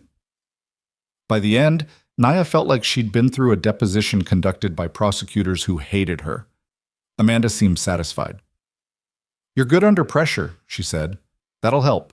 But remember, the defense attorney's job is to make you angry, make you defensive, make you seem unreliable. Don't take the bait. Stay calm, stick to facts, and remember that the jury isn't just listening to your words. They're watching how you respond to being challenged. So I need to be perfect. You need to be credible. There's a difference. Amanda gathered her notes. The truth is on our side, Nia. We have security footage, medical records, documented violations, email evidence. But truth isn't enough if the jury doesn't believe the person telling it. That's the hard part about being a witness. You're not just providing information. You're being evaluated as trustworthy or not. And that evaluation, for better or worse, is based on things that have nothing to do with the facts. Nia knew what Amanda wasn't saying directly. That juries looked at women like her, black, working class, too articulate for comfort, but not polished enough for complete acceptance, and made snap judgments about credibility that had everything to do with bias and nothing to do with truth. She'd been navigating those judgments her entire life. I'll be ready, she said. Christmas was small and perfect, just Nia and Kira in their apartment, which didn't feel quite as small anymore now that the financial pressure had eased. They exchanged gifts in the morning. Kira had gotten Nia a framed photograph of the two of them from last summer, both laughing at some joke Nia couldn't remember anymore. She'd written on the back, "To the bravest person I know. Love, Kay." Nia had gotten Kira a new laptop for high school and a medical alert bracelet made of actual silver instead of plastic, elegant enough that her daughter might actually want to wear it. "This is really nice, Mom," Kira said, turning the bracelet over in her hands. Like, actually nice, not just functional. You deserve to have safety that's beautiful, too. They spent the afternoon watching Christmas movies and eating too much of Nia's mother's sweet potato pie, the kind of idle luxury that used to feel impossible when every moment was scheduled around survival. Around 4 o'clock, Nia's phone buzzed. A text from Graham. "Merry Christmas. My daughter and I are having dinner tonight. First one in years. Thank you for giving me the wake-up call I needed. Hope you and Kira are having a good day." She showed Kira the message. "That's nice," Kira said, "but also weird. Like he needed a near-death experience to have dinner with his daughter? Rich people are complicated. All people are complicated. Rich people just have more resources to avoid dealing with it." Nia laughed. "When did you become a philosopher?" "I'm 13. Being philosophical is literally my job." The ease between them, the warmth of this ordinary moment, felt like the real gift. Nia had spent so many years in survival mode that she'd almost forgotten what it felt like to just exist without the constant calculation of scarcity. The new salary hadn't made them rich, but it had made them secure. And security, it turned out, was its own kind of wealth. The trial started on a Thursday in January, the kind of gray winter day where Chicago's sky looked like concrete and the wind off the lake carried the promise of snow. Nia arrived at the courthouse at 8 in the morning, wearing the navy suit Graham had insisted on buying her. Witnesses need to look professional, he'd said, and she hadn't had the energy to argue that she had her own definition of professional that didn't require designer labels. The courtroom was exactly like she'd seen on television: wood paneling, high ceilings, the seal of Illinois looking down with blank authority. Tessa Crane sat at the defense table looking smaller than Nia remembered, wearing a cream-colored blouse that made her seem vulnerable. Calculated innocence. The hedge fund manager from Crest Point, a man named Richard Voss, sat beside his own lawyer 3 seats down, trying for the expression of someone wrongly accused. Nia took her seat in the gallery. Detective Reeves sat beside her. "You okay?" the detective asked quietly. "Define okay?" "Functioning, breathing, not running for the exit." "Then, yes, barely." The prosecution's opening statement laid out the case with brutal clarity: conspiracy, premeditation, attempted murder for financial gain. Amanda Chen walked the jury through the evidence: the hacked medical records, the emails planning the contamination, the security footage showing Tessa deliberately adding shellfish extract to Graham's salad. She described Nia's attempts to warn the staff, Tessa's dismissal of those warnings, the moment of anaphylaxis that nearly succeeded. Ms. Crane and Mr. Voss wanted Graham Whitaker dead because his acquisition of Crest Point Industries threatened their financial interests, Amanda said, her voice carrying through the courtroom. They researched, they planned, they executed, and they nearly got away with it because they counted on institutional hierarchy silencing the one person who saw the danger coming. They counted on Nia Brooks staying in her lane. They were wrong. The defense's opening was different, painting Tessa as a victim of manipulation, a dedicated assistant who'd been threatened and coerced by Voss, who'd panicked and made mistakes but never intended murder. Her lawyer, a man named Robert Marsh with silver hair and practiced sincerity, spoke about reasonable doubt, about the difference between negligence and intent, about how a good person could make terrible choices under pressure. Tessa Crane is not a murderer, he told the jury. She's a woman who found herself in an impossible situation and made decisions she regrets. That doesn't make her a killer. That makes her human. It was a good story. Nia could see some of the jurors nodding along. The defense had done their homework. They knew juries wanted to believe in redemption and the possibility that people who looked like them could be forgiven for catastrophic errors in judgment. The prosecution called witnesses over the next 3 days. The forensic accountant who'd traced payments from Voss to Tessa. The IT specialist who'd documented the medical record hack. Chef Bernard, who testified about Tessa's instructions to use the red cutting board, her specific directions about Graham's meal. Marcus from security, who described Nia's attempts to report the contamination and how they'd been dismissed. Graham testified on the 4th day. Nia watched him walk to the stand, watched him swear to tell the truth, watched him describe the dinner and the anaphylaxis and waking up in the hospital, knowing he'd almost died in a room full of people who couldn't save him. "Ms. Brooks saved my life," he said simply, "and in doing so, she exposed failures in my company that I should have seen years ago. I'm grateful to be alive. I'm ashamed it took nearly dying to make me pay attention." Marsh, the defense attorney, tried to suggest Graham bore responsibility for his own near death. Hadn't he fostered a culture of hierarchy? Hadn't he failed to create channels for safety reports? Hadn't his own negligence created the conditions for Tessa's desperation? "I created conditions for incompetence," Graham replied. "Miss Crane created conditions for murder. Those aren't equivalent." On the 5th day, they called Nia to the stand. She walked to the witness box feeling like she was moving through water, everything slow and heavy with significance. The bailiff swore her in. She stated her name and address. Amanda Chen smiled at her from the prosecution table, a small gesture of encouragement. "Ms. Brooks, can you tell the jury what you do for Whitaker Global?" "I'm the Director of Safety and Compliance." "And what did you do before that promotion?" "I was a member of the cleaning staff, night shift." "For how long?" 8 years. Amanda walked her through the night of the incident. Nia described seeing the red cutting board, recognizing the contamination risk, trying to warn Chef Bernard and then Tessa. She explained her clinical training, why she knew to be concerned, how she tried to escalate through proper channels. "And when you tried to warn Ms. Crane about the contamination, what did she say?" She told me to stay in my lane. She said I was a cleaner, not an inspector. She dismissed my concerns completely. Did that seem unusual to you? No, that was pretty typical. People in management rarely listen to observations from cleaning staff. Amanda showed the security footage. The jury watched Tessa standing in the kitchen, watching the contamination happen, checking her phone with that expression of satisfaction. Watched her add the shellfish extract to Graham's salad. The evidence was damning and clear. Then came the hard part. Robert Marsh stood up for cross-examination, and Nia felt her shoulders tense. Ms. Brooks, you said you've worked at Whitaker Global for 8 years. In all that time, had you ever reported safety concerns before the night Mr. Whitaker became ill? Yes, multiple times. And how many of those reports resulted in action being taken? Very few. So you were used to being ignored, used to having your observations dismissed. Marsh's tone was friendly, conversational. Must have been frustrating. It was. Frustrating enough to want revenge? To want to prove yourself right? Amanda objected. The judge sustained it. Marsh moved on. You carry your daughter's EpiPen with you to work every day. Is that correct? Yes. Why? Because my daughter has severe allergies. I keep a backup EpiPen with me in case she needs it, and I'm not home. But you were at work. Your daughter was at home.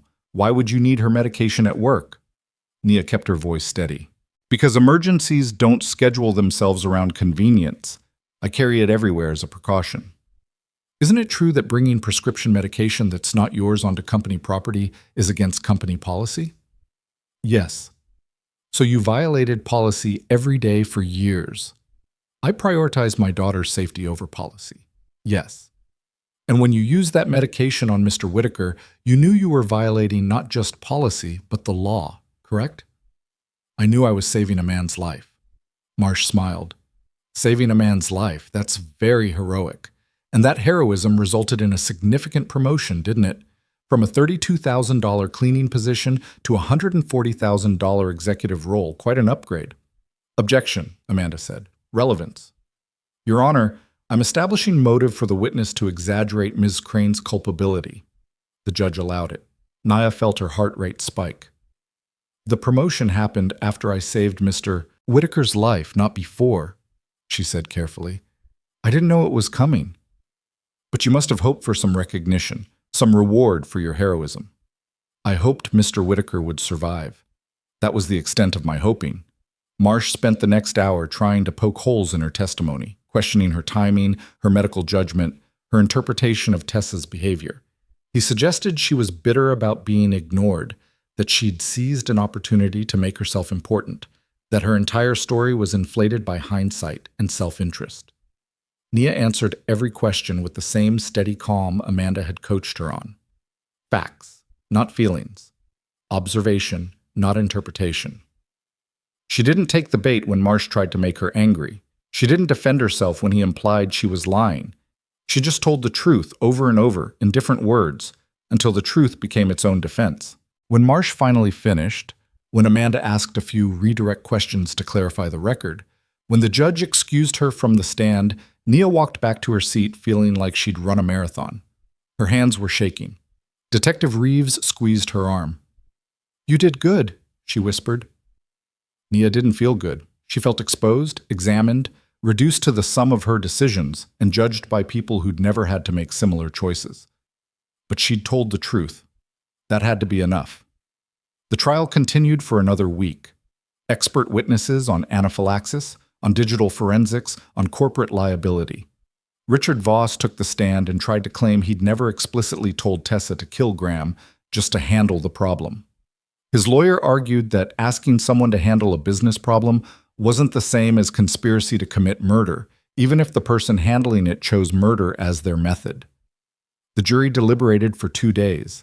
Nia spent those 48 hours at home with Kira, trying to work, but mostly just refreshing her phone obsessively, waiting for Detective Reeves to call with news.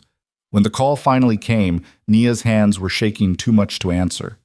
Kira grabbed the phone. Hello? Yes, this is her daughter. Okay, I'll tell her. Thank you. She hung up and looked at Nia with an expression Nia couldn't read. Well? Nia asked. Guilty, both of them. All charges. Nia sat down hard on the couch. Guilty. Tessa Crane and Richard Voss convicted of conspiracy to commit murder, attempted murder, fraud, hacking. The jury had believed the prosecution, had believed the evidence, had believed Nia. Mom? Kira's voice was uncertain. Are you okay? I don't know, Nia said honestly. I think so. Maybe. Yes. She started crying, not sad tears, not happy tears, just the release of 2 months of pressure and fear and the weight of being publicly doubted. Kira sat beside her, held her hand, didn't try to make it better with words because sometimes there were no words. The verdict meant justice. It meant the system had worked, this time, for once. It meant that being right mattered more than being powerful.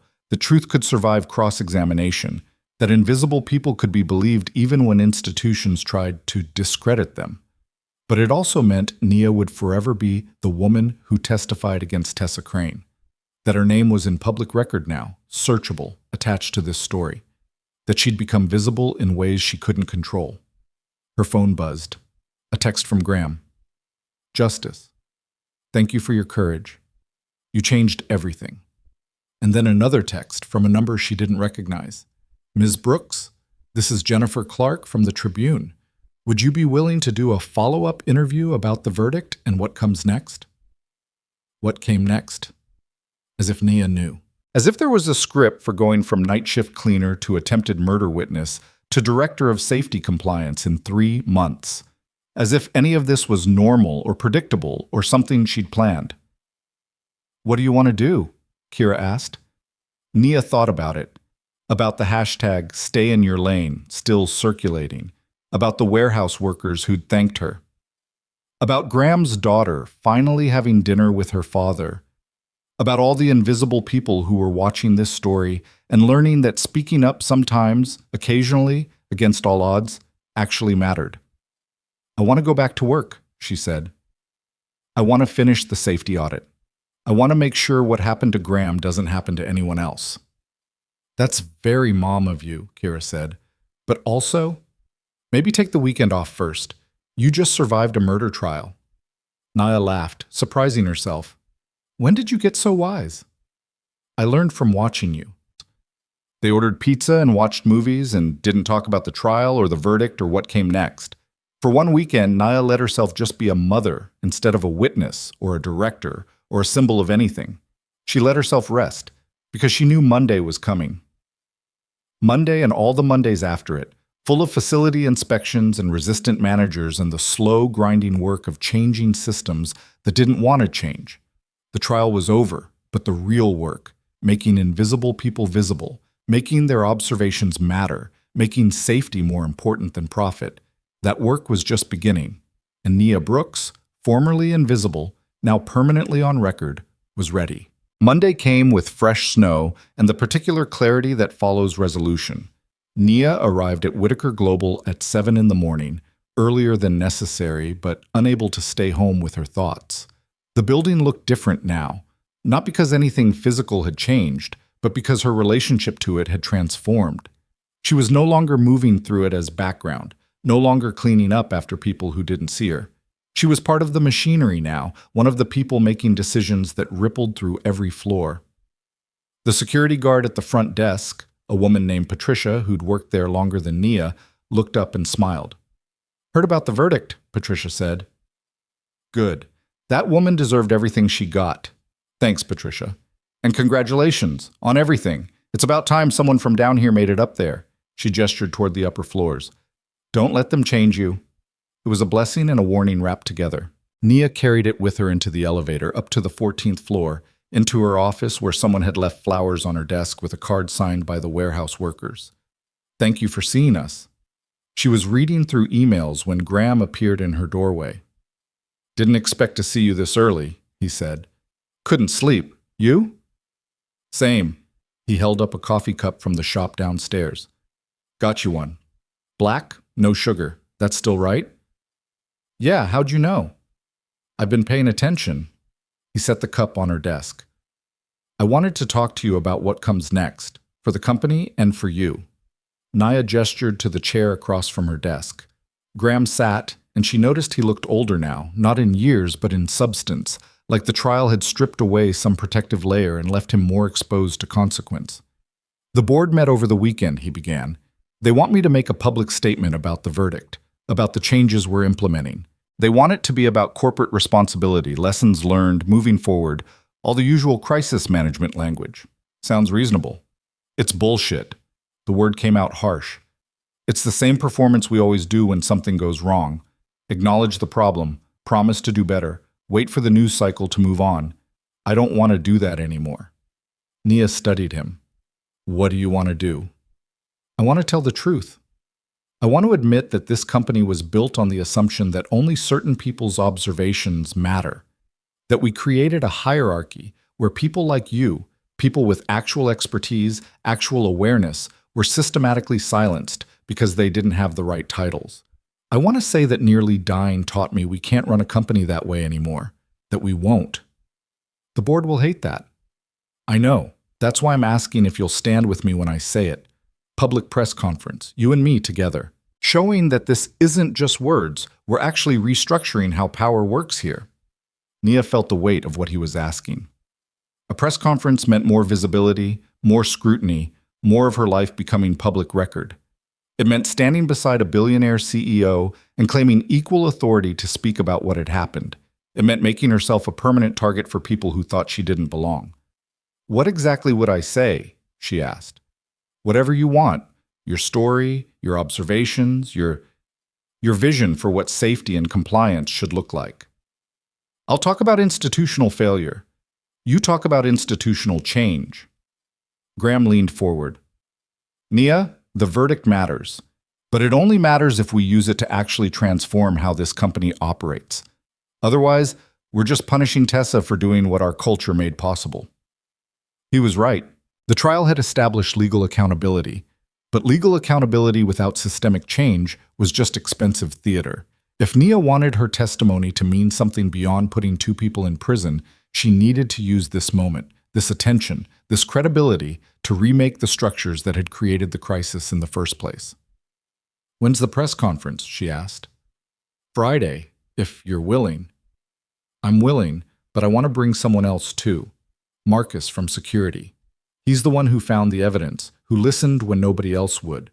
He deserves to be part of this. Graham nodded. Done.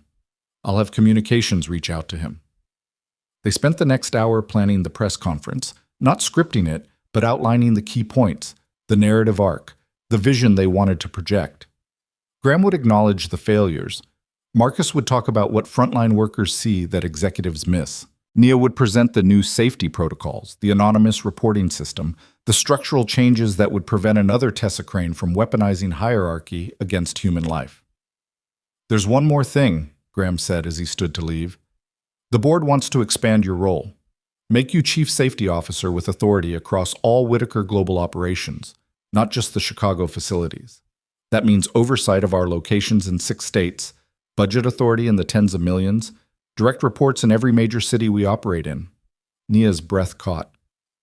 That's a massive job. It's the job that needs to exist. We've been treating safety like an afterthought, a compliance checkbox. You've proven it needs to be central to how we operate. The board agrees.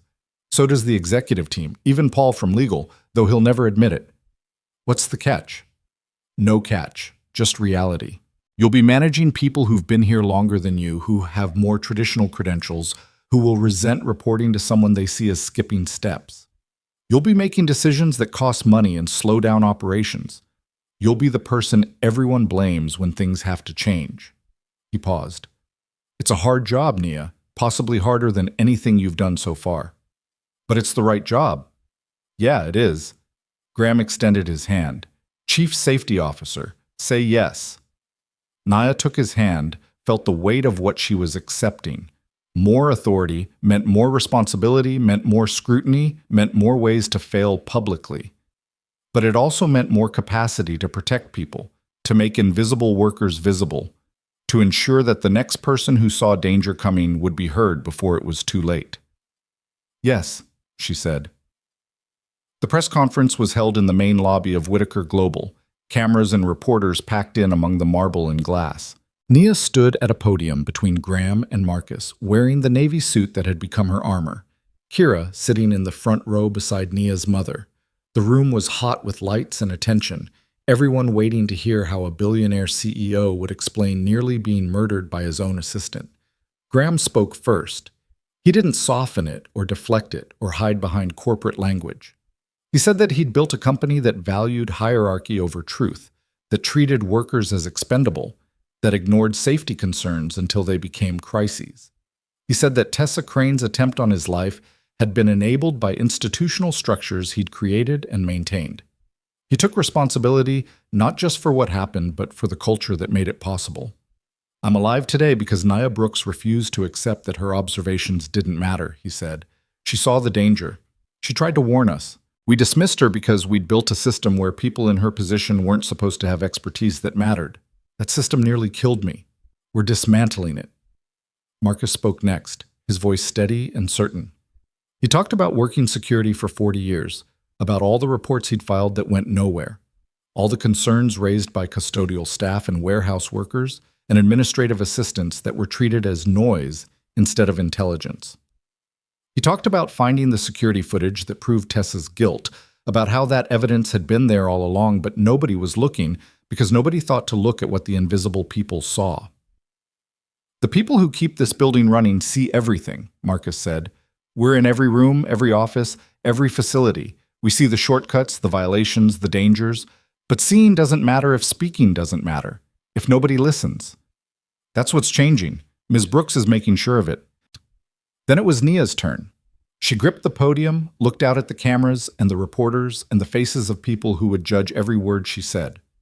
She thought about the night she'd run 6 floors with Kira's EpiPen, about 8 years of being invisible, about the warehouse workers who'd sent her flowers, about every person who'd ever been told to stay in their lane when they were trying to prevent harm. "I'm not a hero," she began. "I'm a clinical laboratory technician who spent 8 years working night shift because that job came with health insurance my daughter needed.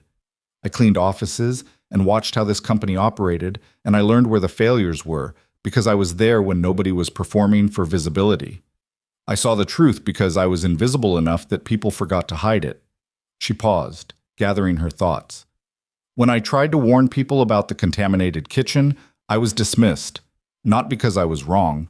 I was completely right, but because the person delivering the information didn't have enough status to be credible.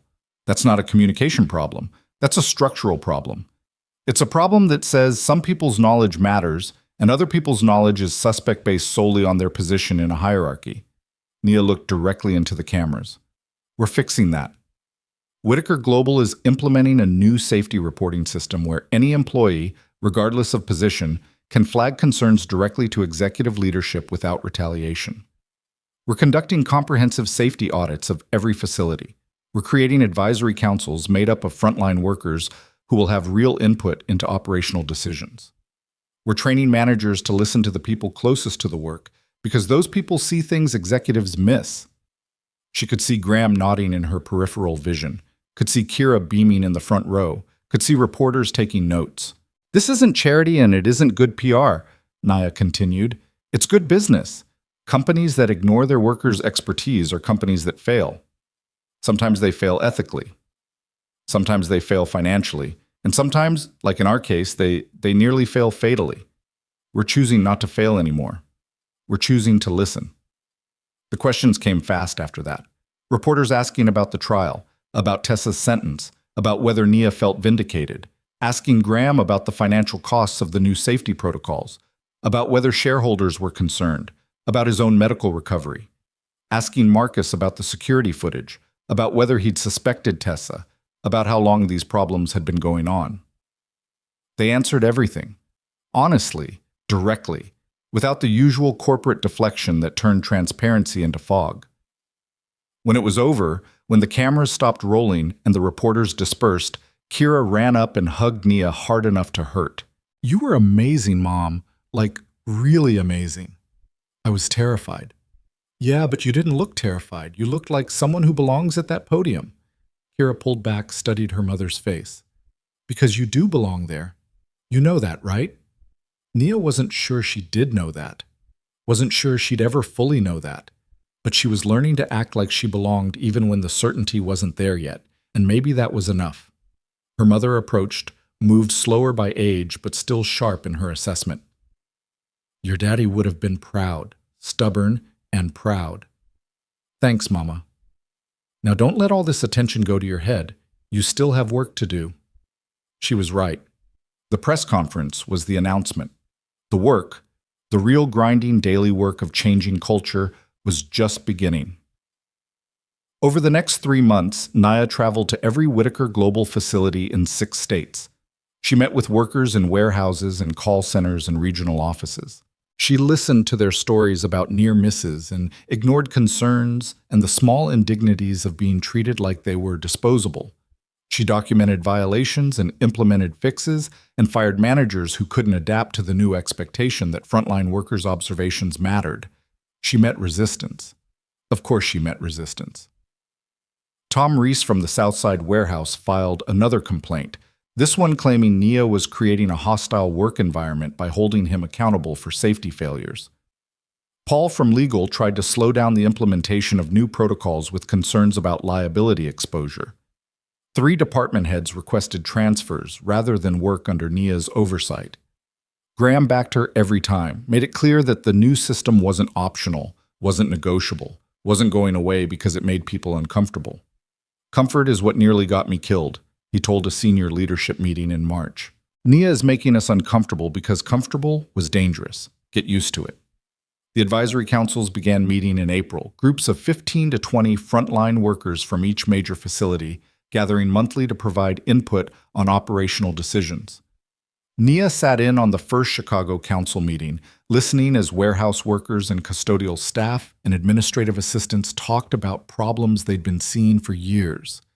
Inadequate protective equipment, mandatory overtime that led to exhaustion and accidents, bathroom break policies that forced people to choose between biology and productivity, discriminatory scheduling that punished workers with childcare needs. Every concern was documented. Every concern was assigned to a department head with a deadline for response. Every concern was treated as legitimate until proven otherwise, instead of illegitimate until proven otherwise. It was slow. It was exhausting. But it was working. By summer, workplace injury rates had dropped by 37% across all facilities. Employee retention improved. Productivity actually increased because workers weren't constantly navigating unsafe conditions. The stock took a small hit initially, investors concerned about safety costs, but recovered within a quarter as the benefits became clear. The Tribune ran a follow-up article in June. 6 months after near-fatal attack, Whitaker Global becomes model for worker safety. It featured interviews with employees who talked about feeling heard for the first time, about reporting concerns and seeing action within days instead of months, or never. About the shift from fear to trust. Jennifer Clark, the reporter, called Nia for a quote. "What would you say to other companies watching what you're doing?" she asked. "I'd say listening to your workers isn't radical. It's basic. The people closest to the work know where the dangers are. If you're not listening to them, you're not just being unethical. You're being stupid. Privilege makes people stupid because it protects them from consequences long enough that they forget consequences exist." The quote went viral. Stay in. Your lane became shorthand for corporate accountability, for centering worker knowledge, for refusing to accept that hierarchy determines truth. Other companies started implementing similar systems, citing Whitaker Global as the model. Labor organizations used Nia's story in organizing campaigns. Business schools started teaching the case study. Nia found it surreal, being a symbol, being someone other people referenced when talking about change. She was just doing her job, the job she'd been doing for 8 years, now with authority people couldn't ignore. But symbols, she learned, weren't about the person. They were about what the person represented. And if her visibility made invisible workers everywhere more visible, she'd accept the discomfort of being symbolic. In August, Graham called her into his office. "I'm stepping down," he said without preamble. Nia's stomach dropped. "What? Why?" "Not immediately. End of the year. I'm 64 and I almost died, and my daughter wants me to retire while I still have time to actually enjoy life." He smiled. "She's right. I've spent 20 years building this company. I want to spend the next 20 rebuilding my relationship with her. That takes more than dinner once a year. Who's taking over? The board is conducting a search. But I want you to know, I've recommended you for the executive team. Chief Operating Officer. You'd be third in command with oversight of all operational divisions. He held up a hand before she could respond. I know that's a huge leap. I know you've only been in leadership for less than a year. But Nia, you understand this company better than people who've been here 20 years because you've seen it from every angle. You know where the failures are. You know how to fix them. That knowledge is more valuable than traditional credentials. COO. Third in command, executive team. The trajectory was so steep it felt like vertigo. I need to think about it, Nia said. Of course, take your time. But I hope you'll consider it. Not because I think you owe me, you don't. Because I think you're the person who can make sure what we started doesn't die when I leave. Change is fragile. It needs protection. You're the best protection I can think of. Nia went home that night and told Kira about the offer. Her daughter, now 14 and even sharper than she'd been at 13, listened carefully. Do you want to do it? Kira asked. I don't know. It's so much responsibility, so much visibility. What if I fail? What if you succeed? Kira countered. Mom, you've been succeeding at everything they said you couldn't do since before I was born. Single mom can't finish college. You did. Cleaning lady can't have medical expertise. You did. Night shift worker can't become a director. You did. Why would this be different? Because the higher you climb, the further you fall. Or the higher you climb, the more people you can pull up with you. Kira leaned forward. You're not doing this for yourself. You're doing it so other people like you don't have to fight as hard. That's worth the risk. Her daughter was right. Staying safe, staying small, protecting herself from failure, that wasn't why she'd accepted the director of safety role. That wasn't why she'd testified against Tessa. That wasn't why she'd run 6 floors with an EpiPen when everyone else froze. She'd done all of that because someone needed to act. And she was the person with the knowledge and the tools and the stubborn refusal to accept that invisible people should stay invisible. She accepted the COO position in September. The announcement made national news. Business journals ran profiles about the unprecedented rise from custodial staff to C-suite. Some praised it as innovative leadership development. Others questioned whether she was qualified, whether this was tokenism, whether Whitaker Global was prioritizing optics over competence. Nia ignored the criticism and focused on the work. She built her team carefully, hiring people who understood that expertise came in many forms, that traditional credentials were useful but not definitive, that listening was more valuable than assuming. She promoted Marcus to head of security operations. She brought in the warehouse worker who'd organize the thank you card to lead labor relations. She made her executive team look like the company's workforce, instead of looking like every other C-suite in America. And she kept the safety audits going, kept the advisory councils meeting, kept the anonymous reporting system functioning, made sure that the changes she'd implemented as chief safety officer were protected even as her role expanded. In November, Tessa Crane was sentenced to 23 years in prison. Richard Voss got 30. The judge, in his sentencing remarks, said that people in positions of power had unique obligations not to weaponize that power against others, and that violating those obligations warranted severe consequences. Detective Reeves called Nia with the news. It's over, the detective said. Really over. They'll appeal, but the conviction is solid. The evidence was overwhelming. Good, Nia said. And then, because it felt important to acknowledge, thank you for believing me from the start. You made it easy to believe you. You had documentation, consistency, and you didn't change your story under pressure. That's what made the case strong, not just the physical evidence, but your credibility. Detective Reeves paused. I've worked a lot of cases where people in your position, working class, black, female, get dismissed as unreliable witnesses. It was satisfying to watch you prove everyone wrong. After they hung up, Nia sat in her office, her new office on the 53rd floor with floor-to-ceiling windows and furniture that cost more than her first car, and thought about the distance between where she'd started and where she was now. Less than a year. 11 months from cleaning this floor to running operations for the entire company. It still felt impossible, Still felt like someone else's story that she'd somehow stepped into. But then she'd look at the framed photograph on her desk. Her and Kira, laughing, that inscription on the back, "To the bravest person I know." And she'd remember that impossible things happened because someone refused to accept that they were impossible. Graham's retirement party was held in December, a formal event with speeches and toasts, and the particular sentimentality that comes when powerful people realize their power is temporary. Nia gave a speech that was honest about Graham's failures and generous about his willingness to learn from them. She talked about how rare it was for someone with that much privilege to actually hear criticism and change, rather than just perform change until the attention moved on. Graham Whitaker nearly died because he built systems that silenced truth-tellers, Nia said to the gathered executives and board members and employees. But he survived, and he did something even harder than surviving. He listened. He learned. He changed. And he used his power to dismantle the systems that had nearly killed him. That's not heroism, that's accountability. And it's the model we're all trying to follow. After the party, Graham pulled her aside. "I'm leaving the company in good hands," he said. "Yours especially. No pressure, all the pressure, but I trust you with it." He handed her a small wrapped box. "Something for you. Don't open it until you get home." Later that night, sitting on her couch with Kira asleep in the next room, Nia opened the box. Inside was a key on a silver chain and a note in Graham's handwriting.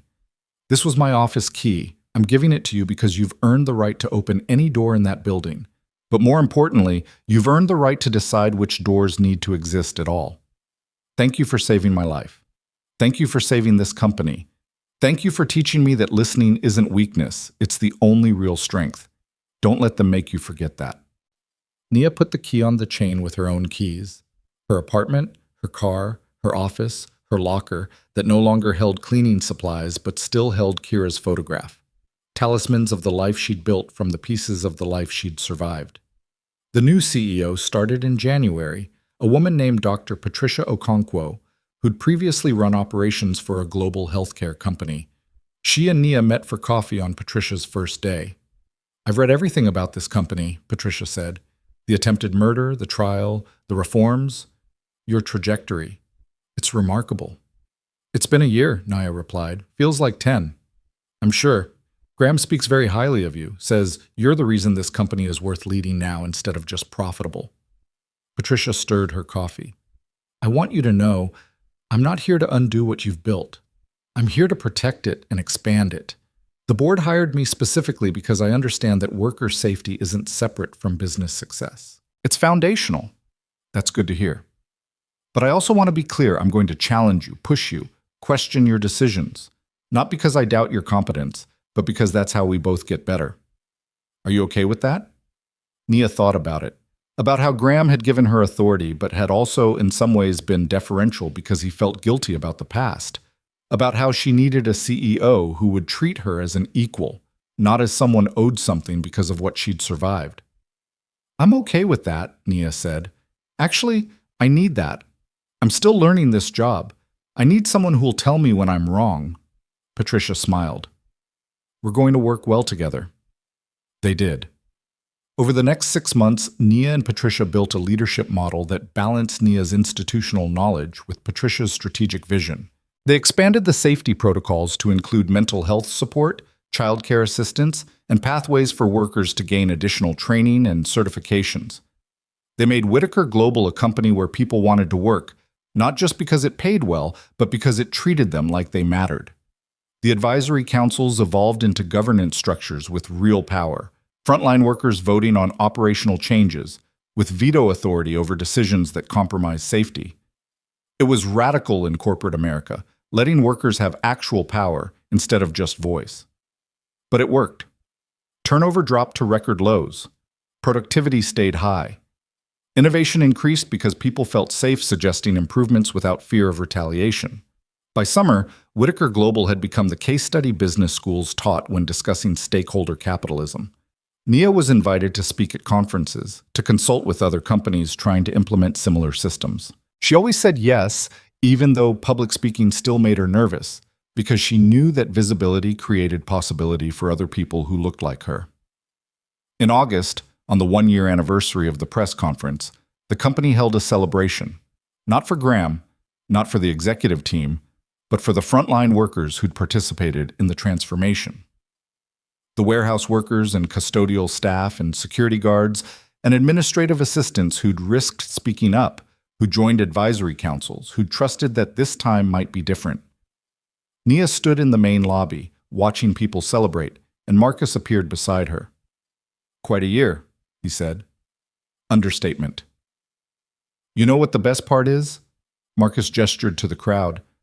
"Nobody here is invisible anymore. They all know their observations matter. They all know they have power. That's what you did, Nia. You didn't just save Graham's life. You changed what it means to work here. We changed it.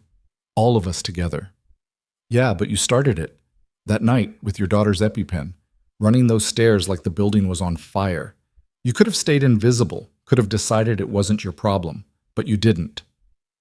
Nia thought about that moment, the calculation she'd made in seconds, the choice between safety and action. She thought about how she'd learned to make that choice by watching her daughter navigate a world full of invisible dangers, how motherhood had trained her to see risk before it became crisis. "I had good teachers," she said, thinking of Kira with her 5-colored bracelets.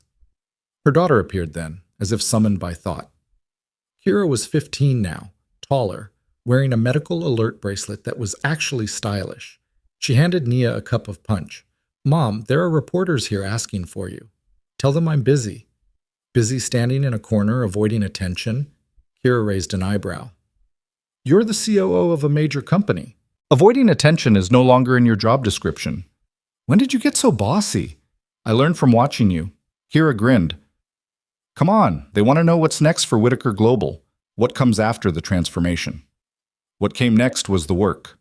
The daily, grinding, unglamorous work of maintaining change in systems that constantly tried to revert to old patterns. The work of listening to people who were used to being ignored. The work of believing that invisible people saw things worth seeing, that their expertise was real even when it didn't come with credentials, that safety mattered more than speed.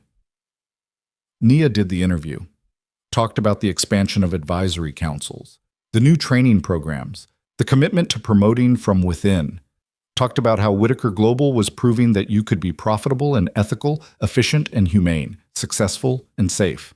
The reporter asked the question they always asked.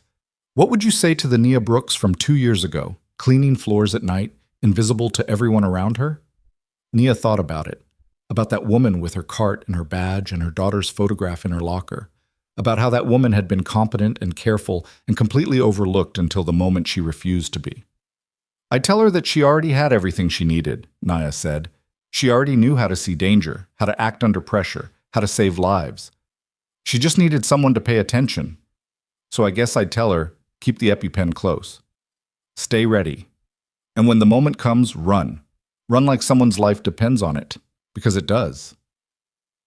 After the interview, after the celebration, after everyone had gone home, Nia stood alone in the main lobby of Whitaker Global. The same space where she'd pushed her cleaning cart 8 years ago, where she'd been invisible, where she'd learned the geography of other people's power by mapping the debris of their days. She rode the elevator to the 53rd floor, walked through the executive suite where Graham had nearly died, stood at the window looking out at Chicago spreading below her, lights against darkness, millions of people making their way through systems that saw some of them and ignored others. Her phone buzzed, a text from Kira. "Don't stay too late. We're watching a movie, remember?" Nia smiled, typed back. "On my way home." She took one last look at the city, at the building she'd helped transform, at the future she was still building, one safety protocol, one worker voice, one systemic change at a time. Then she turned off her office light, locked her door, and went home to her daughter. Because that's what mattered most. Not the title or the salary or the visibility, not the awards or the case studies or the transformation narrative. What mattered was that she'd created a world where Kira could grow up knowing that invisible people weren't really invisible. They were just unseen by people who'd stopped looking. And that with enough courage, enough stubbornness, enough refusal to accept that your lane was the only place you belonged, you could make people see.